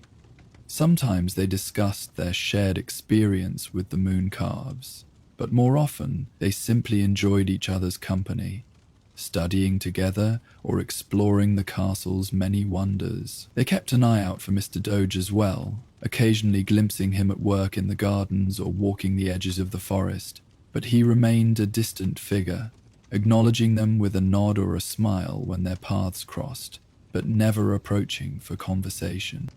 The night of the Mooncalf dance became a touchstone for them all, a secret light they carried within them through the stress of exams and the normal tribulations of school life, and sometimes, on clear nights when the moon hung full and bright in the sky, they would gather at a window or on a balcony, looking out toward the distant field where they had danced, wondering if the Mooncalves had returned to perform their mysterious ritual beneath the stars. Cassandra never did see the Mooncalves dance again during her time at Hogwarts, but years later, long after she had graduated and established herself as a respected herbologist, specializing in plants with lunar properties, she returned to the school as a guest lecturer. During her visit, she made a point of walking out to the field one crisp autumn evening when the moon was full. The field looked ordinary enough in the daylight, just a stretch of unremarkable grass bordered by a stand of oak trees. But as the sun set and the moon rose, Cassandra noticed subtle changes. The grass seemed to shimmer slightly, as if remembering the touch of magical hooves, and there was a quality to the air, a kind of expectant hush, as if the very molecules were holding their breath, waiting. Cassandra settled herself on the hilltop where she had first watched the Mooncalves dance all those years ago. She didn't really expect to see them. Such encounters were rare treasures, not events that could be scheduled or predicted with any certainty. She was content simply to remember, to honor the experience that had changed the course of her final years at Hogwarts and, in many ways, her life thereafter. As the moon climbed higher, bathing the field in silver light, Cassandra became aware of a presence beside her. Turning, she was surprised to see an elderly witch making her way carefully up the slope, leaning heavily on a familiar twisted walking staff. "Professor Thornfield," the witch greeted her, using the title Cassandra had earned at the Herbological Research Institute. "I hope I'm not intruding on your solitude." "Not at all," Cassandra replied, rising to offer assistance. "And please, call me Cassandra. I'm not sure we've met." The old witch smiled, settling herself on the grass with a grace that belied her apparent age. "My name is Ilara Doge. My father was caretaker here for many years." Cassandra's breath caught. "Mr. Doge, I remember him. He was old when I was a student, and that was 20 years ago." "Father lived to be 163, Ilara said with a fond smile. "He only passed on last winter." peacefully in his sleep after a final walk around the grounds he loved so well. "I'm sorry for your loss," Cassandra said sincerely. "He was a special part of Hogwarts." Ilara nodded, her eyes on the field below them. "He was. And he remembered you, you know. You and your friends, the ones who danced with the moon calves." Cassandra stared at her in surprise. "He spoke of that?" "Oh yes. It was one of his favorite stories in his later years. 4 students from 4 different houses joining in one of the most ancient and sacred rituals known to wizard kind. The old witch's eyes twinkled in the moonlight. He was quite proud of having left that door unlocked for you." A warmth spread through Cassandra's chest at this confirmation of what they had suspected but never known for certain. "We were grateful for his discretion and for making it possible for us to experience something so magical. Alder believed strongly that certain types of magic cannot be taught in classrooms," Ilara said. "That they must be experienced, felt. The dance of the mooncalves is one such magic, older than wands or spells, connected to the very heartbeat of the earth itself." Cassandra nodded, understanding completely. "It changed us, all of us. We remained friends throughout our time at Hogwarts, despite being in different houses. And even now, we stay in touch. Isla's a magizoologist like her aunt. Damien works for Gringotts as a cursebreaker. Edwin's a wandmaker's apprentice. And you study plants that grow by moonlight," Ilara observed with a knowing smile. "The magic touches us all differently, but it leaves its mark." They sat in companionable silence for a time, watching as wisps of mist began to form over the field, swirling in patterns that might have been random or might have been the memory of dances long past. "Will they come tonight, do you think?" Cassandra finally asked. Ilara shook her head. "Not tonight. The conditions aren't quite right, but they'll return. They always do in their own time, following rhythms older than human record-keeping." Cassandra nodded, not disappointed. The memory was enough, the humming vibration that she could still feel if she closed her eyes and concentrated, the silver light reflected in enormous eyes, the joy of moving in perfect harmony with creatures both strange and familiar. "My father used to say," Ilara continued softly, "that the greatest gift magic offers is not power or knowledge, but connection. Connection to the earth, to other creatures, to each other. The mooncalves taught him that long ago when he was just a boy, and he spent his life trying to ensure that others could learn the same lesson in their own way."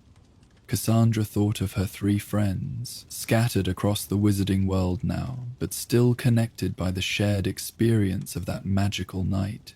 She thought of her work with lunar plants, the quiet joy she found in discovering how moonlight affected their growth and properties. She thought of the students she taught, and how she tried to instill in them not just knowledge of herbology, but a sense of wonder and respect for the natural world. "We succeeded," she said simply, as the moon reached its zenith, bathing the world in silver light. Cassandra closed her eyes and allowed herself to remember. The cool mist swirling around her ankles, the gentle hum that vibrated through her very bones, the sensation of lightness, of belonging, of being part of something ancient and beautiful and beyond complete understanding. And somewhere in that memory, in the space between heartbeats, she could almost hear again the mysterious music of the mooncalves' dance, a song of stars and earth and magic that transcended words, a gentle reminder that in a world of wonders, Perhaps the greatest magic of all was the capacity to be moved by beauty, to be changed by connection, to dance beneath the moon with joy and wonder in your heart. Our magical journey through Hogwarts comes to a close for tonight. Now you'll hear the gentle crackling of the common room fire and soothing ambient sounds of the castle to accompany you as you drift off to sleep. These calming sounds will continue without any advertisements or interruptions. May your dreams be filled with magic and wonder, and may you sleep as peacefully as if you were tucked away in your cozy four-poster bed in the dormitory. Good night, dear witch or wizard, until our next adventure in the wizarding world.